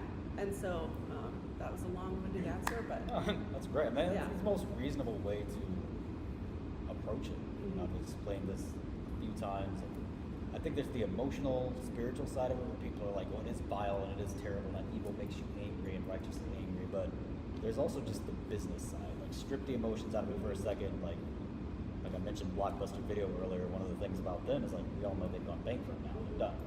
That's because Netflix bumped in with like online rentals and suddenly, and then eventually, people didn't have to go anymore. right. And so if you're killing a business, you kill the demand. On the back end, like, what if Netflix had been like, oh, that's it, we're going to do a heist and take all their VHS tapes out of the store, we're going to rob them all. Guess what? They would have gotten more VHS tapes. Right. And that's kind of, I hate to use that crude example, but with trafficking, there's always going to be more, I hate to use the word product, but people that they're selling. Right. They'll always find more. Right. And so I think that from a business perspective, when you think about it as a business, and it is one of the most profitable It is businesses. the most Yeah. profitable. It's how do you kill the demand? Right. And we've tried legislating, we've tried let's take the streets and kill everybody. Mm-hmm. And I'm just going to be honest, and I'm going to extend this across, and I'm probably going to get hit for saying this word, but I'll extend it to traffickers and exploiters and abusers and pedophiles and men who are doing things that vile. For the most part, probably aren't ever going to be intimidated because you're threatening to kill them. Right. They probably don't care. They probably want to die. Right. I literally look back laughably and like when I was struggling with porn or something, and if somebody had outed me in a crowd and like, you're that terrible person that's put hands on a woman or something, or you've done this, like we're gonna kill you. I was like, okay, Yeah. have at it, dude. It's not a transfer. Right. And I think that we try to restrict and scare and legislate and push harsher laws or lock people up. And there's a whole bunch of just general challenges in even getting trafficking recognized, like you said, because you can't prosecute a sugar daddy. Mm-hmm. I mean, you can get him on some, violation of rights, slander, defamation with some photos, sure, but he's going to get slapped on the wrist, and if he has enough money, he's going to get off. Right. And it's just, you have to focus on transformation. Mm-hmm. And that sounds annoying, and it sounds problematic, and it sounds expensive, and yes, it's actually all those things. Mm-hmm. But if you really care about human beings, and you really care about the wellness of people being exploited, you absolutely have to ask the question of, how do we heal the exploiter? Right. We have a tagline for it we've used, we cannot heal our women if we don't heal our men. Absolutely. And that's not a comfortable conversation, and it's a nasty one. It's something that as we step into this next wave of events, and as we step into me owning my role more, you guys actually seeing me on Instagram now. I had somebody come up at an event there, and they were like, oh, it's great to meet you. I'm like, holy crap, someone knows me. I was like, yes. And then it was really weird. I was like, okay. But yeah, I mean, just stepping into that place of like, accepting that's my role, and that's the capacity I'm serving. And so it's probably posted on Instagram by now. You guys have probably seen it, but we are doing a summer event called America with 3 X's. There's a reason for that. And that entire event series is going to be focused on these conversations. We're going to have Ashley, we'll have myself. We have an amazing detective who's fought human trafficking for a number of years, Heidi Chan, she'll be coming in. And amongst other people. We'll have some designers, we'll have models. It's meant to immerse you guys in an experience where you can wrap your mind around this crazy approach to healing and cultural reformation that combats trafficking and exploitation through things other than legislation and rescue. Right. And this is preventative. This is, okay, how do I stop that 8-year-old from growing up to be that man? How do I stop that girl from, being willing to go to that photo shoot or send those photos over when she knows in her heart it's not right, but the insecurity screams in her ear, like, just do it, he likes you. Like, those little cultural divides. So, let's hear your take on where you want to go with Mahalia and your work and kind of what the goal is. I think Mahalia specifically, first and foremost, it's excellence. Like, everything that gets put out is excellence. Like, all of the videos and the photographs and the storytelling, and that's really, really important. And with that excellence, I feel like we need to elevate it so that we're able to get it in front of more people. And so Phoenix, we consistently do events here, and we've seen success at the events. Transformation October went very, very well. Building up was tough. Building up was tough. We got there. But it went great. And the year before that, when we did the Red Light Gala, that was great. Also, building up was tough. But it went great. Content days were good. Some art galas were good. Yeah, and so, but what I really envision, and what you and I are working toward very diligently, is how do we create something that we can actually take to different cities without it having to be this huge buildup where we're like struggling with venue situations and so $80,000. Yes, it cost $80,000. So it's like we're creating some experiences, and we're still working through some of the details of that are kind of a combination of film and still photograph work that's very impactful, very storytelling, but that we can say, okay, in March we're going to be in LA, in April we're going to be in San Jose, in May we're going to be in Chicago, and really start being able to take this vision into different sectors, and start educating people in different places, and it be a tactile, immersive experience. So I feel like that's part of where we want to go. And then also I think we're going to start stepping more fully into educating people fully. Because right now with Mahalia, some of you and I have talked about it, that we need to help people understand the intricacies of human trafficking. Because I think most people think somebody pulls up in a white van and grabs a girl and throws her in the back, and then that you have her walking down Van Buren, and that's not how it works. That can happen, yes, but it's so much more intricate than that. There's so many different nuances, and we live in a digital age. I have children that are 21 and 19, and they eat, sleep, breathe like Snapchat, and parents have no comprehension of how incredibly dangerous those spaces can be. And there's nobody really on a grand scale stepping in and saying, hey, these are the things that you really need to look out for. Like, if your kid starts doing X, Y, Z, like, you might need to check this out. And also kind of explaining the levels of trafficking and how the entry points are, because people just don't know. And media only portrays traffickers one way. I posted a thing a couple of years ago around Christmas time. There was actually a band of traffickers that were operating in the Ahwatukee, like Tempe, Arizona Mills area, and the people that were targeting the young women were like grandmother figures. They weren't like big bad rough and tumble dudes. Yeah. They were like elderly women, and these are the kinds of nuances that just aren't discussed. So also I think being a lot more intentional with that level of education And I think that's what I really want to like explain, and I'm finally finding my voice and saying it where I've been speaking it out lately, like the big intention of like the demographics and the spaces that we're in. Because you know, you can make a billboard that says there's 47 million people being trafficked, and a lot of people are just, they can't even, like off the top of your head, who knows what 47 million of it, I can't think of anything else. Right. Like, and I think that just shuts people down. And I'm not, that's not to knock any of the campaigns doing that, it's valuable work, there are responses to it. But I think for us, it's like when I speak out, like, oh, I would love to have a DJ who does an entire feature at EDC one day with our visual art on the screen, and everyone knows it's built around Mahalia, the company that bites human trafficking, or that DJ shouts us out, you know, the proceed of ticket sales, whatever, go to like in a space like that, people are like, wait, you want to do EDC? Like, you want to partner with the Super Bowl and put somebody on stage? Like, you want a DJ who's like a known DJ from Mahalia and spins a nightclub in Vegas? Like, these are crazy spaces, bro. Like, why would you go there?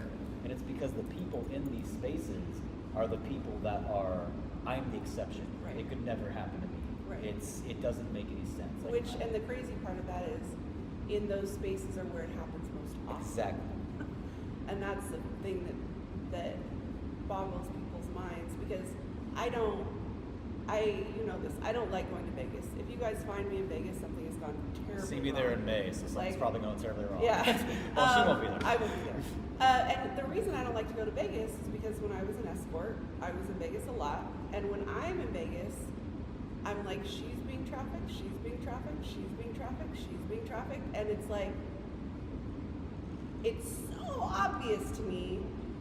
And I want to save all of those girls, and I want to like be punching pimps and bounding down, you know. I mean, we could do down. that eventually. We do a film. It might not be good for me and you to go to Vegas together. Yeah, maybe we don't do that. Be a whole Sure. Just go situation. to, But Baltimore. I don't like to go to Vegas because of that, and it's because those spaces, it's so common and so in your face, but we have become so blind to it that people, because people are just, they're like, to your point, that doesn't happen to me. Where in the meantime, you know, you just were playing roulette next to a girl that's standing next to a guy that's gonna go and sell her upstairs for $500 in 10 minutes, and we just are so disassociated that we don't recognize it. So I think even the at-risk factor too. I mean, you know, even people that aren't being trafficked, so the people that would ask, well, you know, what if I really don't think it's going to happen to me, or what if I'm not, you know, preoccupied with that fear? It's like pretty much everybody in any circle we walk to, and especially in venues and entertainment venues in cities like Vegas and Miami, and, you know, where there's so much lights and saturation and buzz. Like, there's insecurity, there's pain, and I feel like trafficking can become a very like niche specific group, and people have trouble understanding what Mahalia does sometimes. Like, do you focus on trafficking, or do you focus on people who have insecurity issues? And the answer is both.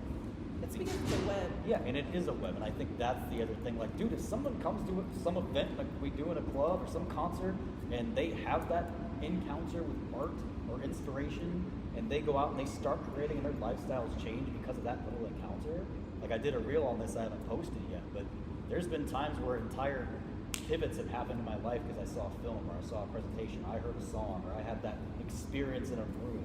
And then, especially if those rooms are surrounded with community like you and I, and people that, if somebody's ready to come back and be like, dude, I've never talked about this, for whatever, you know, terrible reason, your film makes me want to talk about it, and they're all, you know, teary-eyed and puffy and they're embarrassed, like, that might be the chance, that might be the change. And so it's hard to quantify those and, you know, make an end-of-year sales report and be like, oh yeah, we inspired this many people, like da-da-da. Right. And I think that's kind of been the challenge. And so I think that's the big goal. That is creating those spaces in culture, because media and events and fashion and a lot of things to this degree have been perpetuators of the problem rather than a solution. Right. And what God's given to me and given to you is a reimagination of taking these very popular platforms like Snapchat, TikTok, and all these other things, and using them for the power of transformation, the power of good. Absolutely. And I think that is, yeah, it's kind of what I want to say. What time is it, Andrew? 3:54. Okay. Were there any questions?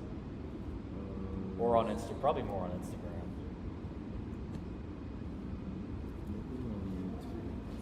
Yeah, I don't think there were any questions on Instagram. Okay, well, we good. I'm happy.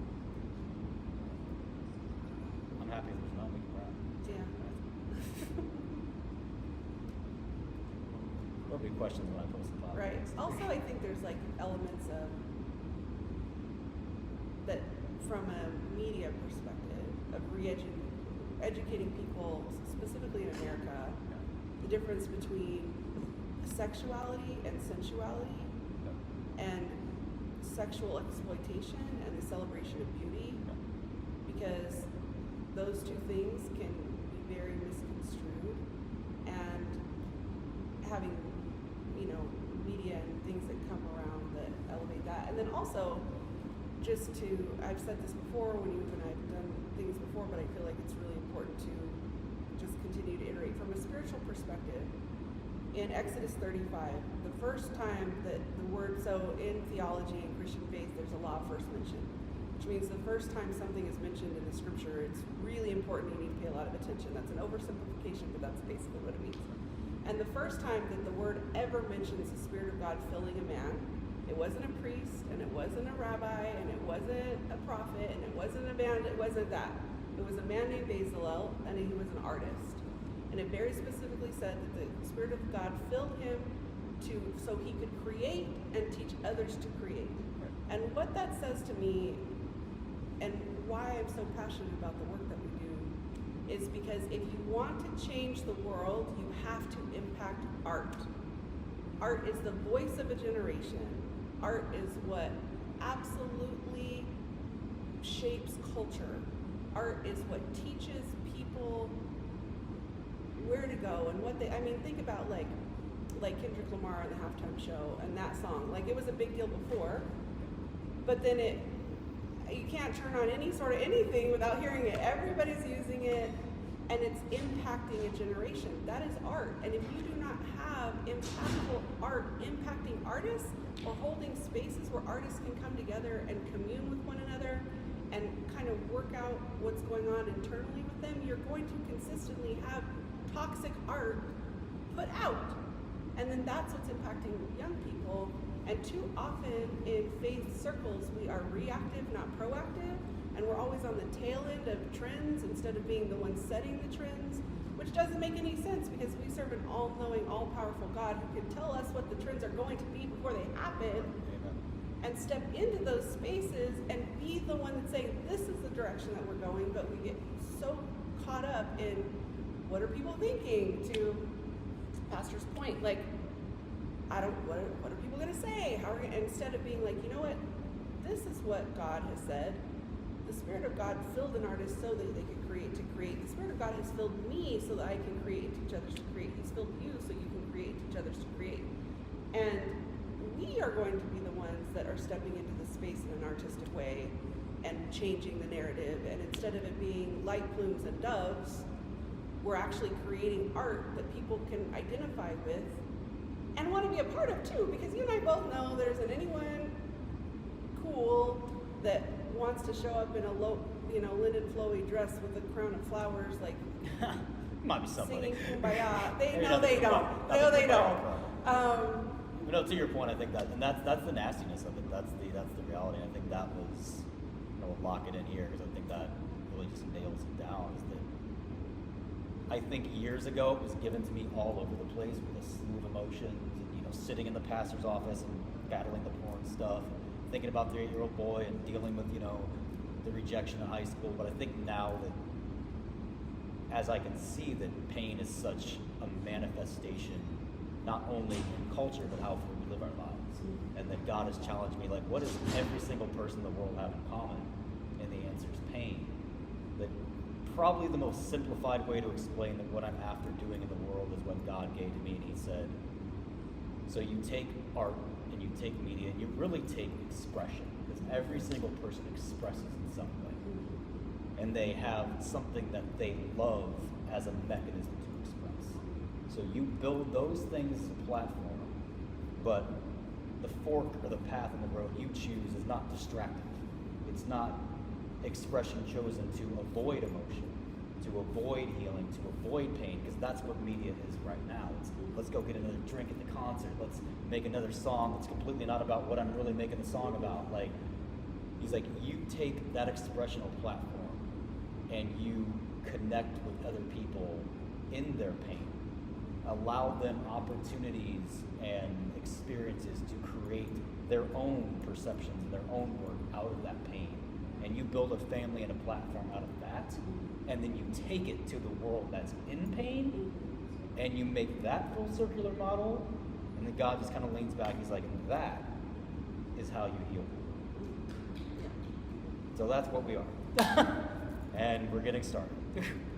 10 years in. So thank you guys. I appreciate you. You're awesome. It's always a pleasure. If you guys have any questions, there's the DM. Again, the tickets are on sale now for the summer events, and I will be doing more content. We'll be doing more content on that, working hard, and we'll catch you guys soon. I was like, I'm not gonna make it. I gotta. He has to be. He's running to. Yeah, sorry, I gotta make it.